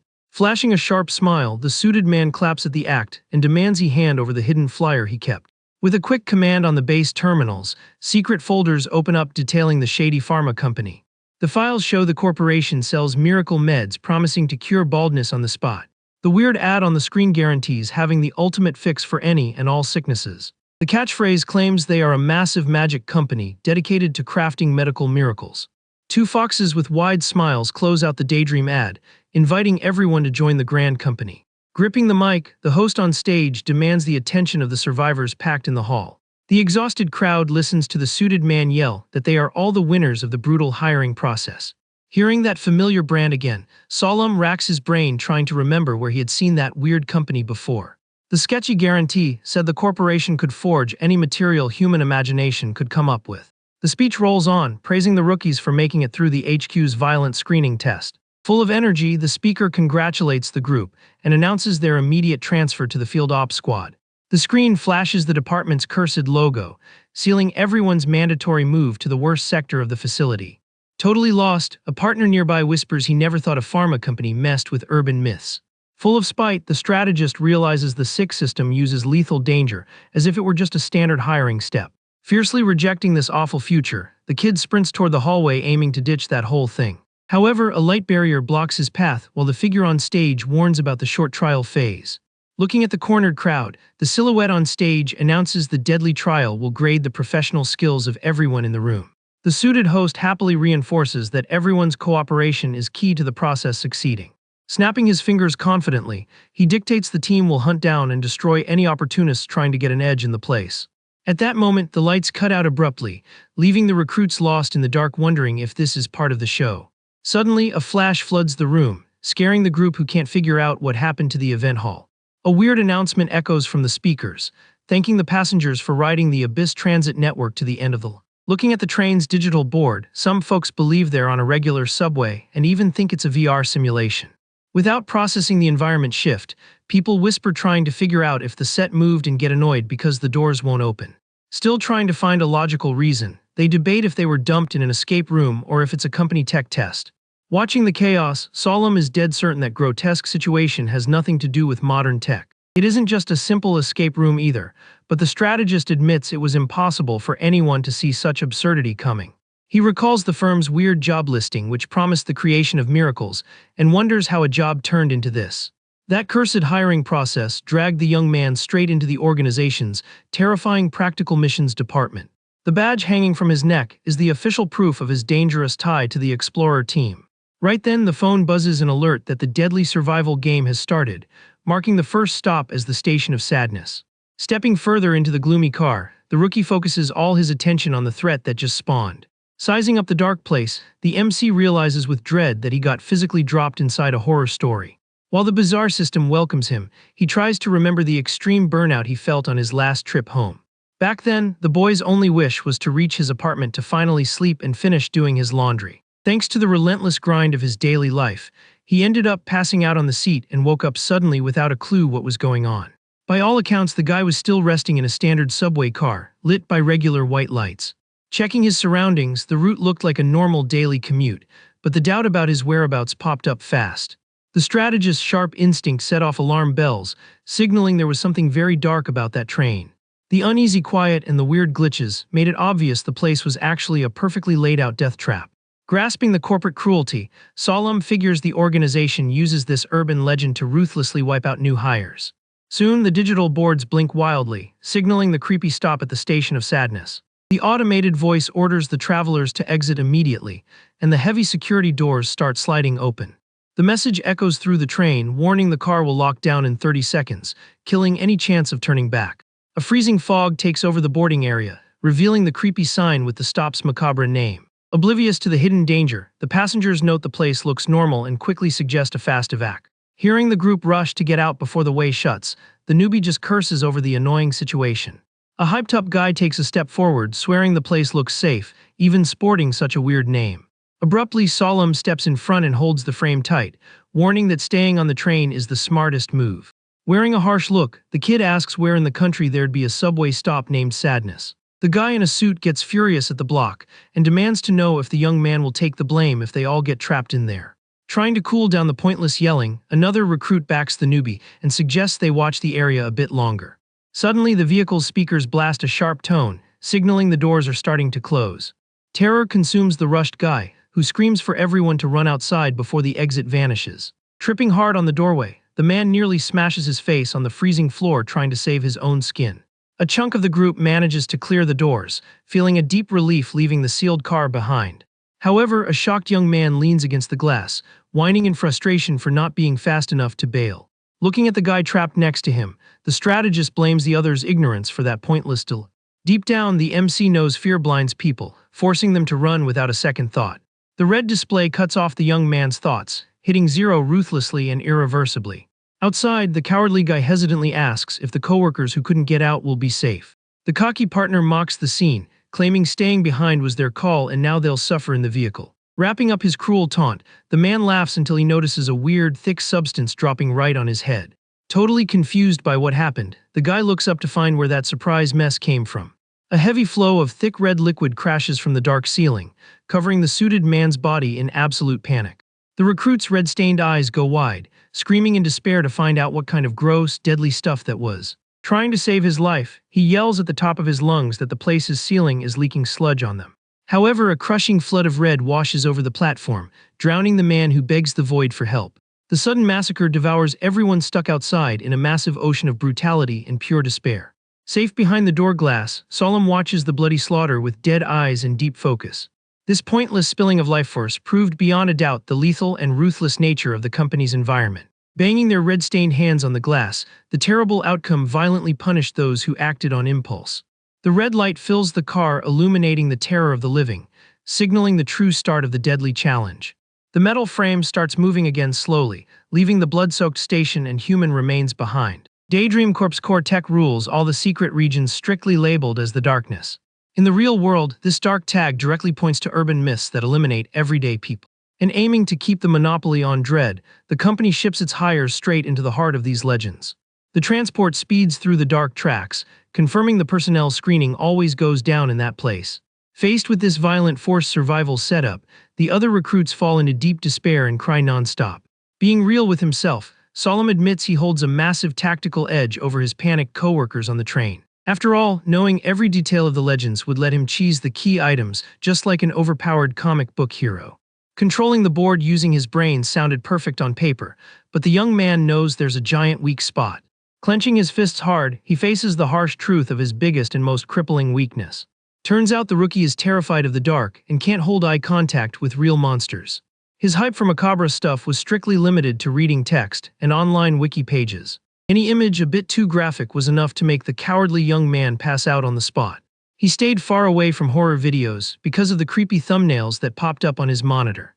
Even if the lore asked for a full visual experience, the kid chose to tap out and embrace his own cowardice. It's almost ironic that the massive mental archive he had came purely from scattered words on a black screen. His friends even roasted him via text, bringing up the time he bilayed on a date just to run from a horror flick. And now this exact cowardly guy was officially drafted to run with the worst and deadliest team in the corporation. Looking at the last 8 survivors in the cursed cabin, the young man sadly realizes his situation is hopeless. The glowing board announces the train reached the Station of Hate and they'll exit on the right, while the MC sitting on the floor just suffers through this new lethal stop. A guy covered in red bashes the door glass, desperately begging them to end it quickly. Looking at the horrifying scene, the young man freezes completely, unable to process the bizarre event right in front of him.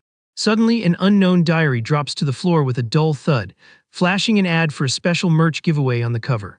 Reading that quirky sign, Solemn tries to decode in his head what that premium box was all about. The young man notices the other survivors don't spot the object and figures the notebook is invisible to everyone else there. In the back of the cabin, the anxiety stays high as people try to chill out after the slaughter on the last platform. Playing it super low-key, he decides to grab the item subtly, without drawing unwanted looks from that terrified group. Right after, a round, dark gadget with a big yellow X pops up in front of him, getting pressed in the blink of an eye. Holding the small metal piece, the newbie wonders what kind of junk that was. Checking the piece closely, he becomes convinced it's the exact same licensed merch he bought a while back. The timer in the boy's mind starts ticking back fast, showing the hours rewinding. A clear flashback from hours ago hits, showing a hostile entrance completely smeared with dark liquid. Two teens stare baffled at a creepy sign, giving a macabre welcome to the adventurers of the shadows. They are at a pop-up horror shop, where a girl laughs at the massive jump scare her grumpy partner got. It all went down when the guy hit up his favorite horror game's pop-up store wearing a warm hoodie. The game's universe is entirely focused on investigating supernatural entities logged under the term darkness.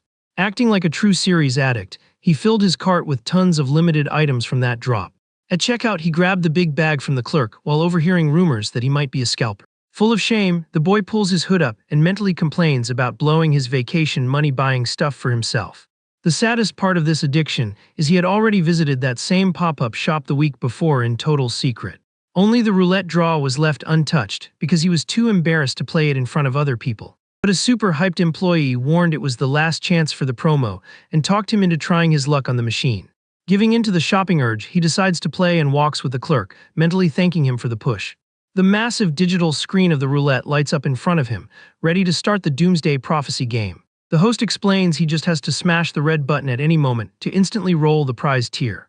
Without high hopes of winning, the young man hits the button figuring he'd just score a pity prize. Hoping to just walk away with a little notebook, the wheel spins fast and lands exactly on the tiny gold sliver for the grand prize. The shock is so crazy he freezes staring at the wheel, unable to process the miracle he just pulled. Confetti and loud cheers fill the room, hyping up the super rare winner of the main draw. The excited clerk hands over the fancy black box, while the fan, totally amazed, can barely accept his insane luck. They ask for the winner's info to craft an exclusive, custom-made item right there at the pop-up. Accepting the brand's gift, he hands over his info and politely replies that his name is Kim Solemn. The terminal's retro UI has a direct feature to make a custom avatar inside the game's dark universe. The machine prints a flawless ID badge for the ops department of the terrifying and loaded Daydream Corp. Thrilled with the badge, the clerk hypes up that the rolled squad is easily one of the top 3 most popular in the whole game. The young man nods tiredly, knowing this is the old trope of the megacorp cashing in on fatal urban anomalies. This is exactly the unlucky division that usually gets mercilessly wiped out on runs, serving purely as fuel for the main character's drama. Politely thanking the hyped clerk for the cheers, the newbie promises himself he'll keep that item a secret. Walking home alone through the empty streets, he curses the clerk for wishing him such a doomed future. Abruptly, a horrifying darkness covers the area, killing the streetlights in a silent, brutal way. The thick pitch black wiped his vision in a flash, throwing his senses into a suffocating and totally twisted nightmare. Snapping out of the confusing flashback, Solemn presses the glowing button and realizes that's how he woke up in the car. The magic UI notifies that the low-tier relic turns the owner's memories into text on his phone. Checking the back of the device, he breathes a sigh of relief seeing the piece works perfectly to read his memories. Staring at the bright screen, the young man watches in awe as the digital legend log magically pops up on his display. The file breaks down the exact rules of the Abyss Transit, showing his fragmented mind turned into a survival guide. Feeling a massive wave of relief with the find, he realizes all his lore on that scary world came back to keep him alive. Since the game features a massive amount of cruel stories, memorizing every single escape route would be humanly impossible. With a focused and determined look, the hero understands the new app is his only ticket out. Tapping the screen hard, the big brain decides it's time to hunt for the perfect escape strategy. The digital dock scrolls fast, dropping a long colored list with every past escape from that train line. Swiping his wet thumb on the screen, he carefully checks every line trying to find the right logic to beat the stage. The quick scan does the trick fast, and the rookie whispers with satisfaction that he fully gets the mechanics of the place. Checking the board closely, he confirms the safest exit requires them to step off exactly at the terrifying station of hate. The biggest hurdle of having the escape route is breaking the communication wall with the other panicked passengers. Annoyed by the lack of signal, the kid complains he can't back up the facts by hopping on regular internet. Looking at two shivering civilians in the back, he tries to cook up a way to talk them into getting off at the deadly spot. The risky play needs him to gather as many people as possible, so everyone makes the jump together into the dark outside. Dropping any hero complex, the guy coldly admits his focus is purely saving his own skin, not showing pity. To justify the apparent lack of empathy, he admits he feels bad for the group, but the corporation's lethal pressure comes first. Reality crushes any plan, proving he doesn't have the physical stats to fight off the platform freaks on his own. The game rules describe macabre stations, with floors covered in creepy eyes watching the red fluid spill from intruders. The lore talks about upside-down zones drowned in darkness, where the odds of passing out from fear pass 90%. Since he owns up to his massive cowardice, the guy is sure that fainting during the run is the same as signing his own game over screen. Fully grasping his own squishiness, the young man stands up aiming to lead the whole terrified squad toward the door. Taking the first careful step, he figures dropping supernatural facts straight up will just make him look totally insane. The core strat is earning the group's essential trust before pushing any risky moves into the shadows outside. Riding the herd mentality logic, the bright idea is to convince the alpha figures so the rest tag along, no questions asked. Scanning the victims patiently, he looks for someone emotionally wrecked who needs comforting right then. But a sudden voice echoes through the room coming from a passenger, completely wrecking the kid's logical strat. Baffled by how casual the statement was, he turns around not believing someone brought up horror channels in the middle of this real mess. A girl with short hair cries tears of relief holding her device, muttering she found the answer she was hunting for in the dark. Walking up to her fast, Solemn sits next to her demanding straight answers about that scary story. Intimidated by the aggressive questions, the girl stammers that the scenario perfectly matches the haunted content she watches online. The girl fearfully recounts the case of a classroom that abruptly morphed into a train car. Right after, she describes the gross episode of people melting in the middle of that nightmare. With a shaky voice, the woman wraps up saying everyone involved met a horrible end. Solium quickly makes up for his cold behavior and tries to sit back more relaxed in the seat.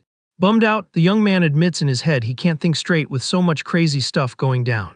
Checking out the passenger next to him, he spots a weird quirk in how she's acting. The guy notices the girl kept her cool and didn't pass out from terror like the rest of the folks on the train. Seeing an opening, he tries to strike up a chat with her to ask for backup on the escape. However, a suited guy walks up and asks if the girl was already sitting next to him before it all kicked off. Cut off rudely, the boy just turns his head and glares at the stranger with massive suspicion. The guy's focused gaze locks onto the ID badge hanging around that mystery man's neck. Flashing a confident smile, the guy casually introduces himself going by the name Beek Sahian. Solium freezes instantly upon realizing who his carmate was. Checking the app fast, he confirms the guy is a registered agent on the corp's payroll. Looking at the dude, the newbie notes in shock he's face-to-face with the dreaded hunter known as Viper. The girl breaks the ice, suggesting they introduce themselves and drops that her name is Go Yong-yoon. Weighing the name, the rookie concludes workers with that profile usually drop fast or quit early. He remembers famous hunters' roll with aliases, but the official tags always dox their real identities. Keeping a serious vibe, the young man fixes his tie and finally drops his name to the two of them. During the chat, the strategist notices the crowd ended up splitting apart throughout the dark transport. He spots some passengers trying to talk to the cornered survivors in the next car. Yong-yoon warns the rules ban crossing between cars, making Solium agree that the move will end in disaster. Suddenly, the digital screens light up announcing the immediate stop at the Station of Ecstasy. The girl asks hopefully if the stop's name doesn't give off a safe vibe for them. Without hesitating for a second, the boy crushes the hype, replying flatly with a no. In his mind, he's dead sure that rating the place's safety based on positive names is a fatal mistake. The logs show the naming rules changed with every new attempt to survive the lethal spot. To pull off an escape, the real answer lay in purely analyzing the win rates of past routes. The diary pointed out color-themed stations already resulted in the successful escape of two guys at the blue station. However, categories based on human anatomy always ended in bloodbaths, leaving 0 survivors. Stats linked to specific years also proved to be total fails and brutal ends. Ironically, the themes focused on killers had the highest clear rate, logging 12 perfect escapes. Keeping that in mind, the boy decides the name's positive vibe has absolutely nothing to do with the odds of making it out alive. Looking out the window, the girl notices the outside looks incredibly clean and safe for a quick dash. An agonizing scream echoes through the cabin, testing the guy's mental limits against so much insanity. A woman cries, clutching the strategist's jacket, begging him to find a way to save her. Terrified, she asks if the young man is absolutely certain there's no danger on the lit platform. Totally stunned by the pressure, Salyam can't grasp how she built up that expectation of safety. Pushing to be rational, the guy argues anyone should be able to tell they're locked in a curse. Yongyun steps in, saying acting purely on emotion never leads to good things in this kind of horror setup.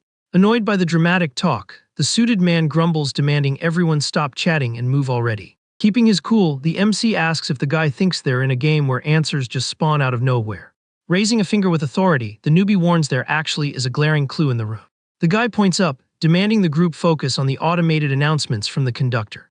He brings up that the first warning told passengers to pay close attention to the messages to have a smooth ride. Playing the teacher, he explains the golden rule was to strictly follow the spoken machine orders. The visual alert stated that only those wanting final ecstasy should sprint off the train there.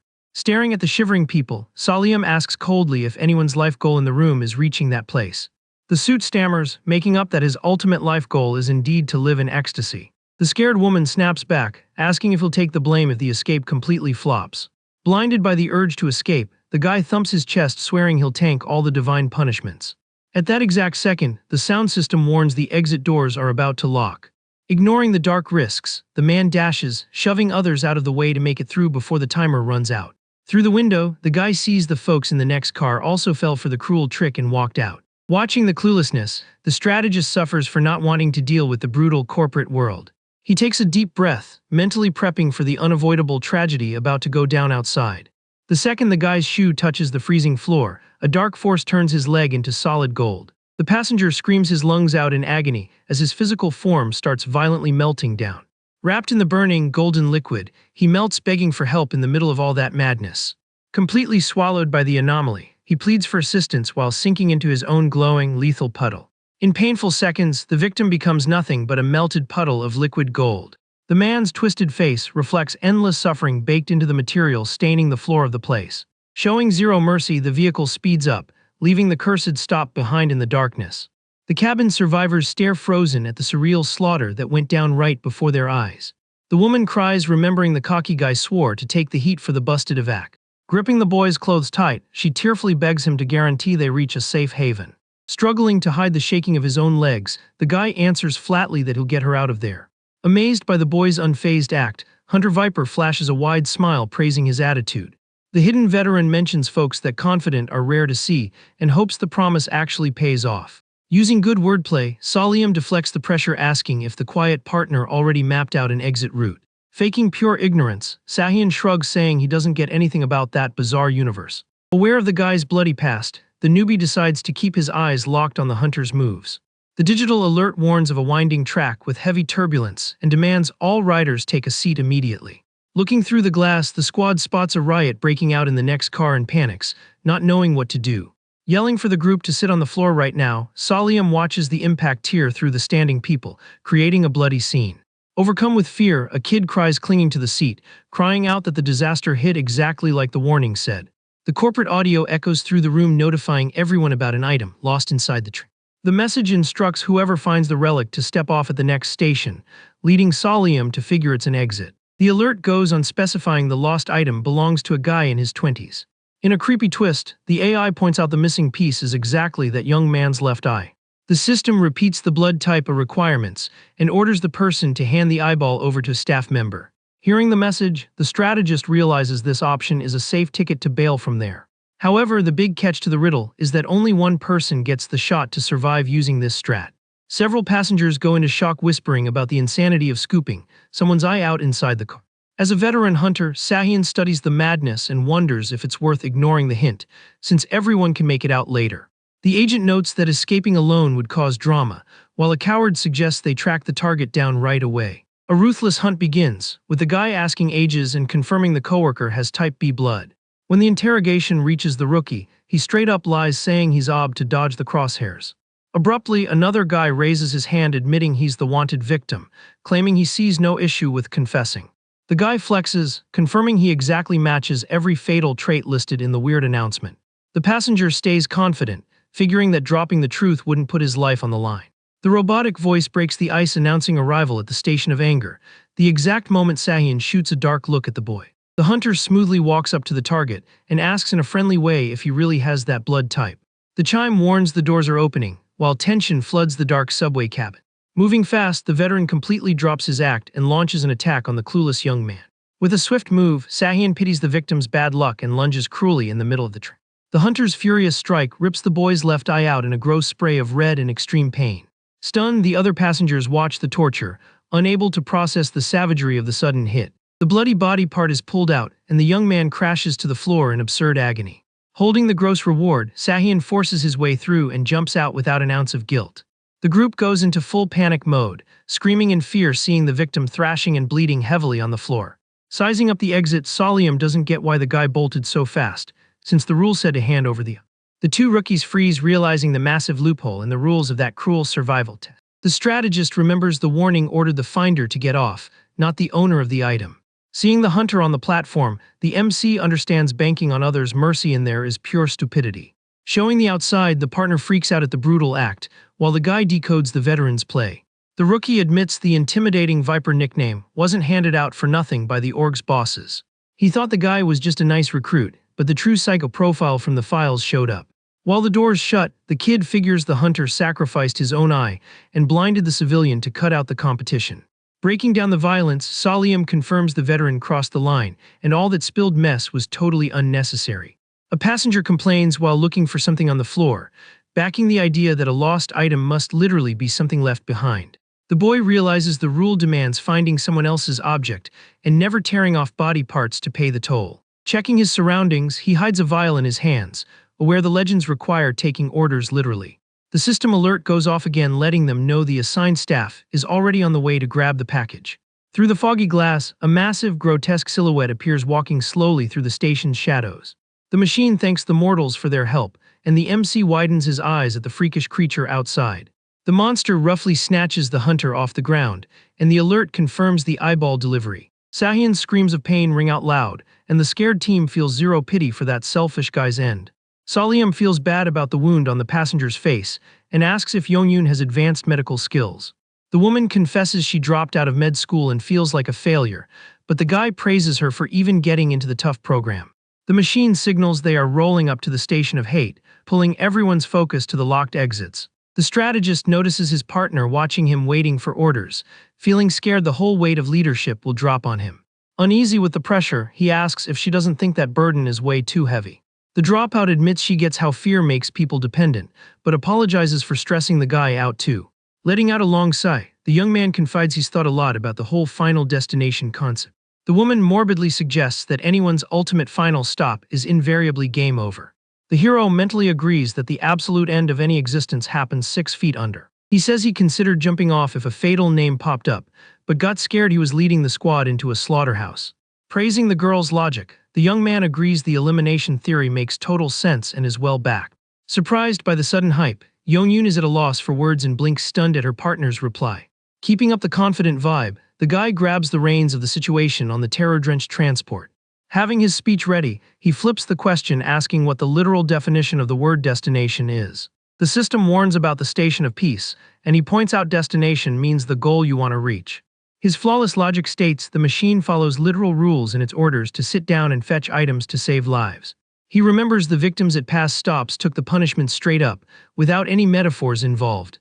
Crafting his strat, the strategist realizes the vehicle's goal is to drop the rider off in a state they haven't achieved yet. The guy mentions that at the blue station, folks who weren't wearing anything blue made it out alive easily. The same win rate popped up at the serial killer stop, since no passenger was actually a psychopath. With that rule set, the newbie guesses the riddle, asks them to get off at a station for an emotion nobody is feeling. The train announces the station of peace, while the survival chaos eats away at the minds of the trapped humans. Taking a step up, Solium guarantees his partner that this is the absolute right spot to make a break for it. Showing some guts, the MC firmly declares they are going to jump exactly at that glowing stop. In his quick mind, he considers it's normal for humans to feel pain, rage, and sadness throughout their days. The strategist admits finding an emotion totally absent in everyone on the car would be a colossal challenge. However, he focuses on the massive exception provided by that corporate horror game they stepped into.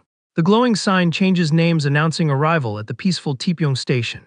The term literally refers to a totally calm state of mind, with zero traces of panic. The boy's logic proves no person can stay peaceful while facing a mortal threat.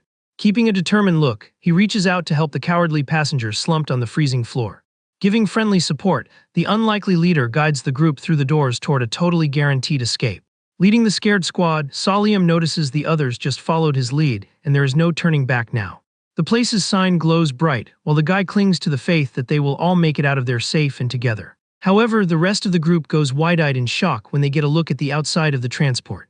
A massive pool of red liquid dominates the scene, making the crew shake and doubt if picking that stop was right. Squeezing his own sweaty hands, the leader mentally confesses he also hates the place and begs for them to make him change his mind. Breaking the panic silence, Go Yongyun steps up and confirms that getting off at that exact spot is the right call. The girl argues the newbie was the only one who kept his cool, while everyone else fell apart from fear on the train. She brings up the guy who freaked out to run alone, stressing that her new leader's vibe was way different. Holding her ground, the girl states she'd rather follow the lead of someone who shows solid character. Hyped by the trust she put in him, the newbie takes the first bold step out of the haunted vehicle.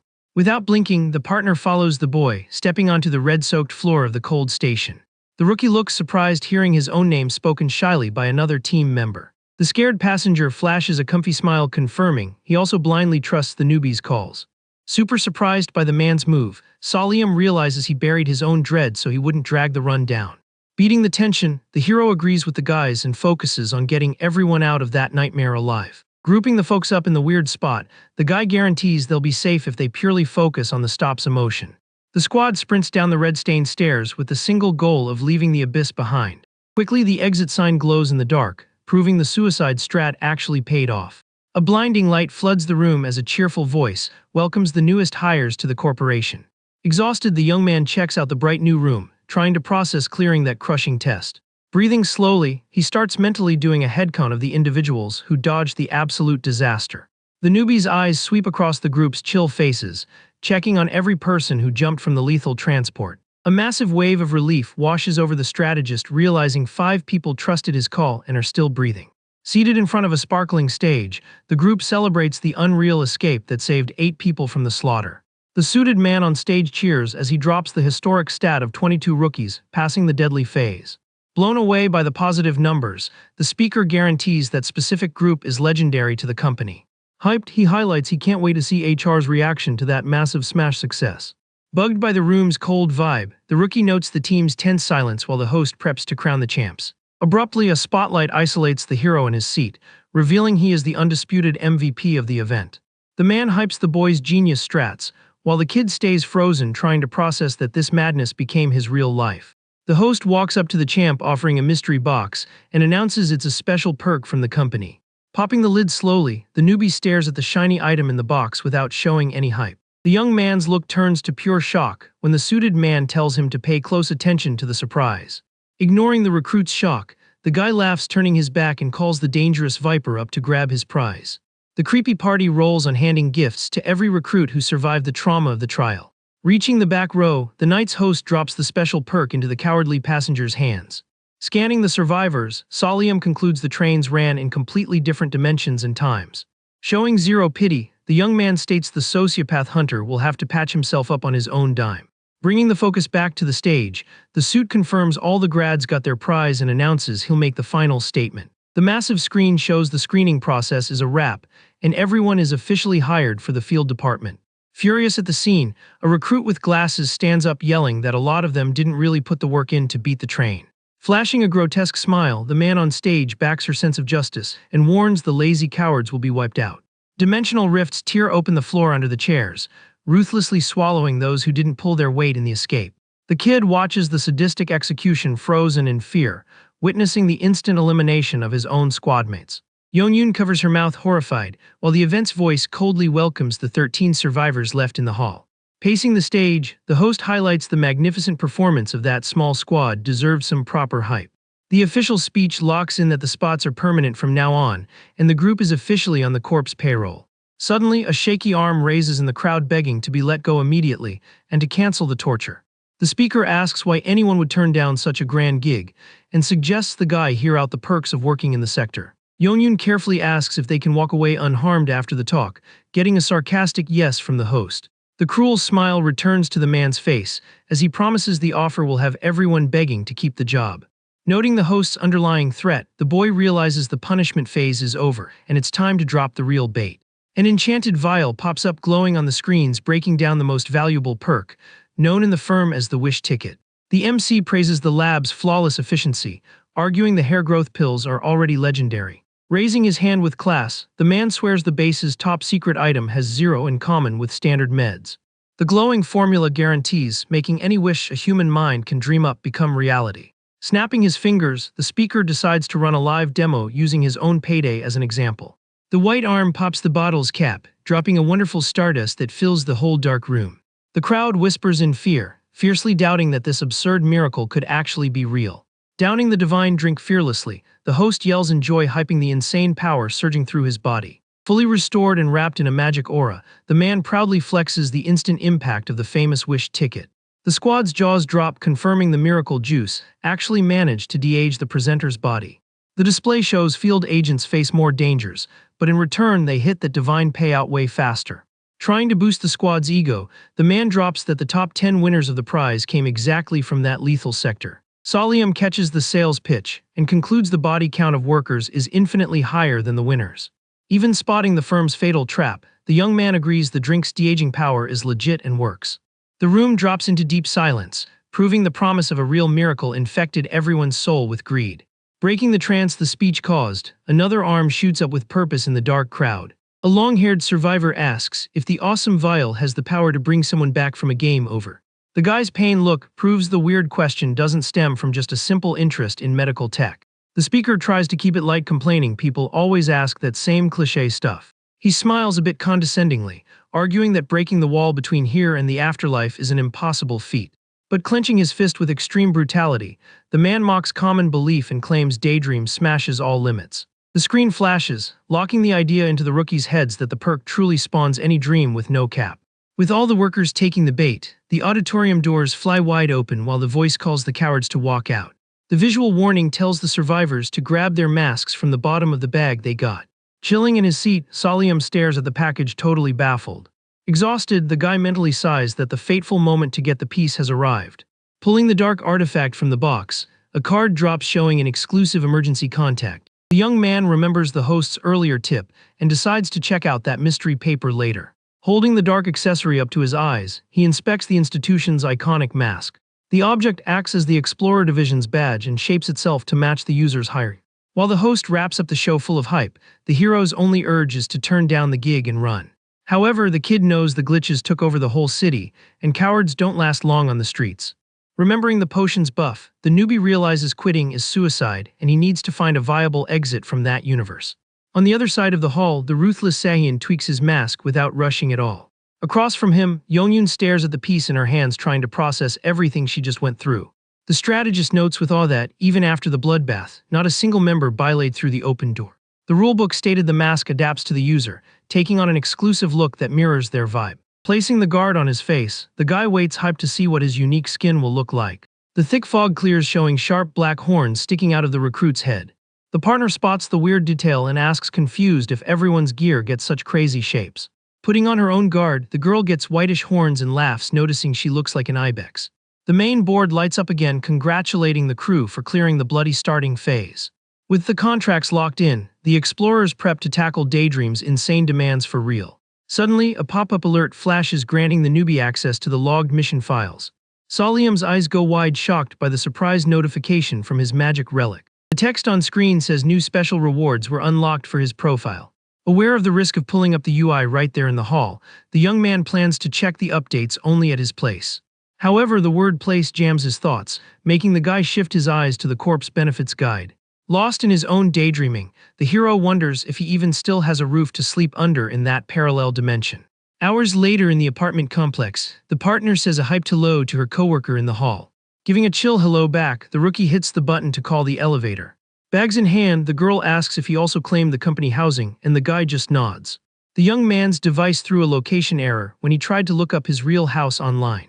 That universe wiped his family's data, keeping only a few scattered memories from his college days. Out of housing options, the memory of the slaughter forced the kid to take the most logical and safe route. The rookie had no choice but to quickly request the free housing covered by the firm itself. The young man knew perfectly well the speaker's sweet talk was just a trap to lock the newbies down. The partner mentions more than half the squad took the housing deal, leaving the guy shocked by the headcount of 7. The woman admits the vibe is creepy, but dodging rent is worth it, and the guy agrees being broke brings way more fear. The elevator system dings on the 12th floor, and the guy notices the place is kept super clean. Obviously, the org's goal was to trap the squad nearby so they could milk their workforce 24/7. Unlocking the front door with his bags, he runs right into the massive single downside of all those perks. Checking out the apartment, the young man is floored to see Sahyun chilling near the kitchen. The boy freezes at the door, trying to process that the universe forced him to room with the psycho killer. Trying to box up the panic, his brain clings to the limits and madness of the company's magic meds.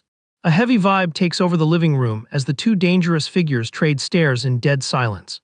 Spotting the partner's bandage, the guy guesses corporate magic gave him his eyeball back and chooses to keep his distance entirely. Salyam looks away and marches toward his own room, but the roommate cuts him off abruptly. The young man stops dead in the middle of the room, waiting for the other guy to speak. Holding a deadly glare, the hunter says the recruit's name using a slow, heavy tone. The second the rookie turns around, the veteran leans forward, showing a clearly unhinged attitude. Sahyun smirks, asking if he enjoyed seeing a guy's eye get ripped out in cold blood, making the boy mentally call him a freak. The newbie stays quiet for a few seconds with a shadow of pure stress covering his face. Without backing down an inch, the strategist switches up his body language and steps right back to the kill. With brutal speed, the newbie grabs the veteran's shirt collar with absolute force. Flexing extreme ice and cynicism, the rookie answers that he found the torture scene absolutely fantastic. The veteran freezes spooked, while the guy gives thanks for the dopamine hit and swears he'd love to watch the blood spill again. Gripping the roommate's clothes even rougher, he confidently states he hasn't seen such an awesome show in years. The boy loosens the fabric and gives Sahyun a few light pats on the shoulder, hypedly demanding the guy keep dropping results like that. Projecting crushing pressure, the rookie orders the psycho to guarantee the entertainment during the daily grind. Leaving the guy frozen in the chair, Salyam finally turns his back and resumes his march to his quarters. Clear of the danger, the strategist breathes a sigh of relief, confirming his bold act paid off. The guy justifies the lie, remembering the years he spent putting up with unbearable clients at his old job. Guys with that profile believe their own hype, and the best way to counter them is to throw an aggressive bluff. The kid knew they'd rarely run on the same team, so he played that card to shatter the hunter's intimidation right away. Locked in his room, the young man realizes he needs to put on the lunatic mask too if he doesn't want to wake up eliminated in bed. Flipping the light on, he's amazed by the huge room fully decked out with flawless furniture. The company's setup is top tier, offering a private bath and deep cleaning weekly for a dirt cheap price. On the study desk, the newbie finds tons of swag, expensive snacks, and brand new company gear. He gets that the flex is just corporate golden handcuffs to stop top talent from jumping ship. Checking out the goodies on the desk, his eyes lock onto a notebook tossed on the edge of the table. Flipping the pages, he steps back, spooked, seeing the word "run" carved into the paper in huge, red letters. Staring at the dramatic warning, the guy thanks the last tenant for the heads up and sighs, accepting he's past the point of no return. Tossing his clothes on the chair, he takes a deep breath, exhausted, ready to finally try and rest his body. Knowing he's safe with nobody around, the young man decides it's the perfect time to test the digital item. Moving fast, Salyam pulls up the UI on his phone and grips the relic tight. The digital pages scroll on their own at a crazy speed. A yellow smiley sticker magically appears, floating down slowly onto the bedroom desk. The app breaks down the sticker's effects, showing the simple item focuses on manipulating emotional bonds. This piece forces an unreal feeling of deep friendship on the target, widely dubbed magic bribe around the firm. The persuasion power was so broken that Daydream's execs decided to ban it from general use.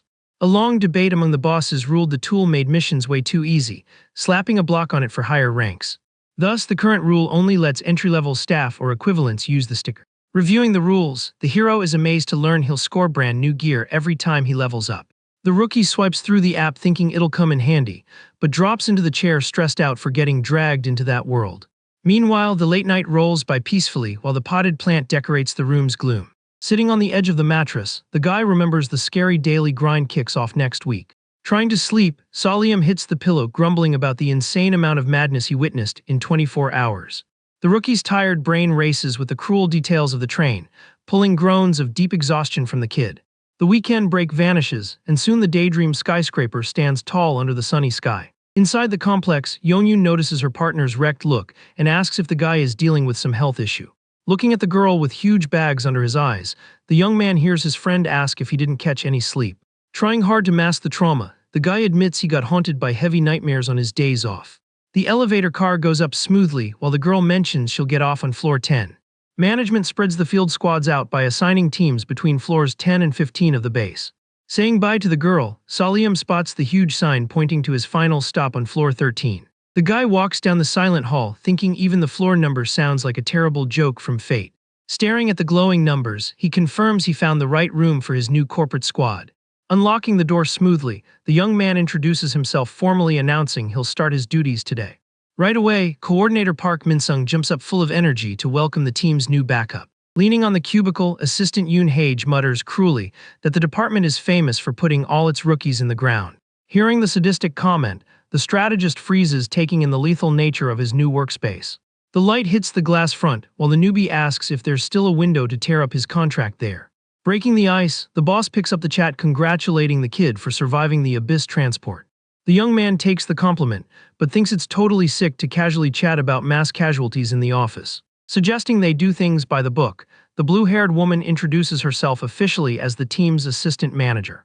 Right after, Min-sung thumps his chest, proudly claiming to be the grand veteran of that floor.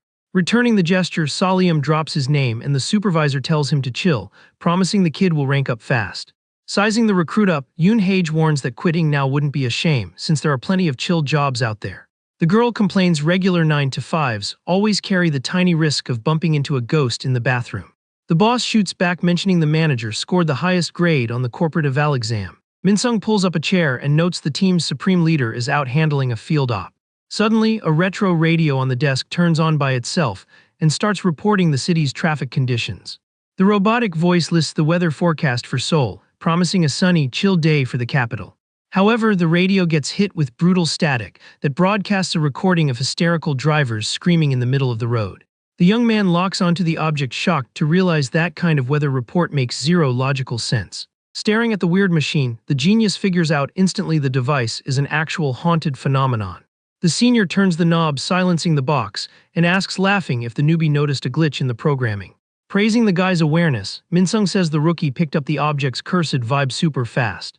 The superior clarifies the relic acts as a harmless horoscope reader they keep in the room. Salim goes into shock, realizing the firm keeps supernatural items plugged in around the office like it's nothing. Pointing his way, the boss jokes, labeling the rookie a nerd for using the classic term from the darkness. Ignoring the young man's denial, the senior tosses a tablet on his lap and orders him to watch the footage. The screen shows the mandatory training video, made purely to onboard the department's rookies.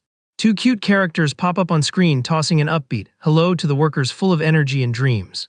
The colorful cartoon asks the viewer what the amazing organization's real line of work is.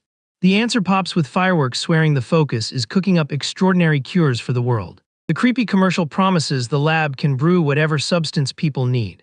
Instantly, the character's vibe flips, asking if the recruits know paranormal events walk among humans. The audio brings up known tales, proving nightmares come to life often in today's society.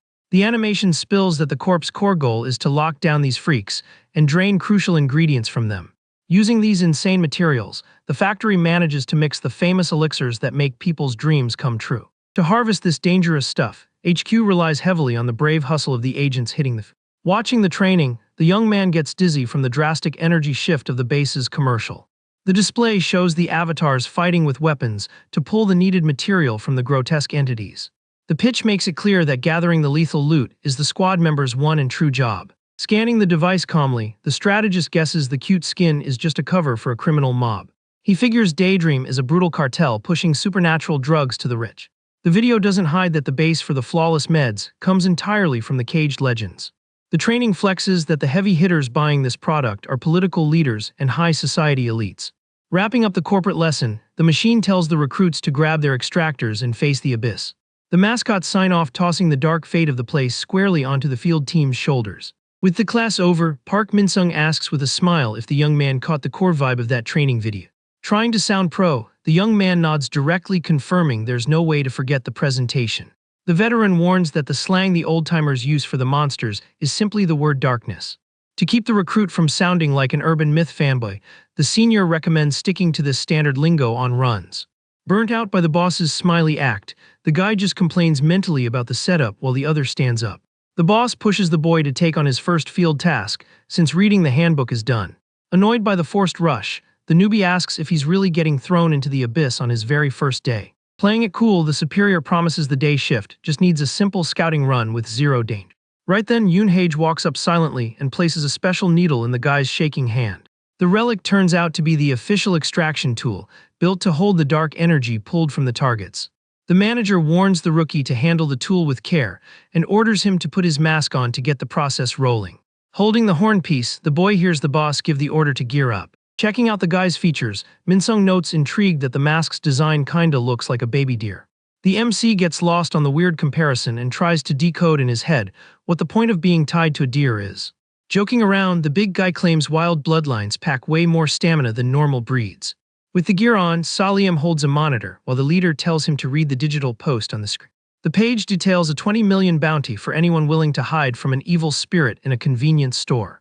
Annoyed, the newbie demands to know the logic behind flashing that bizarre post out of nowhere. Answering calmly, the boss details it's a deadly internet dare, and the young man repeats his question of why read it now. At that moment, the strategist puts together the terrifying puzzle of his very first corporate assignment. Overflowing with chill, the superior tells the rookie to stay cool and handle the trial without sweating it too much. Utterly outraged, the hero freezes, realizing the firm plans to throw him to the wolves alone right on his first shift. The tracker app boots up to map the data from the cursed hide-and-seek legend. A blinding flash suddenly stuns the young man, marking the instant teleport into the macabre anomaly. Getting his vision back, he spots the lit-up storefront of a shop boxed in by total darkness. Stressed, the guy confirms the physical layout matches the forum post perfectly. Already inside the mini-mart, the young man checks out the deadly quiet of the place.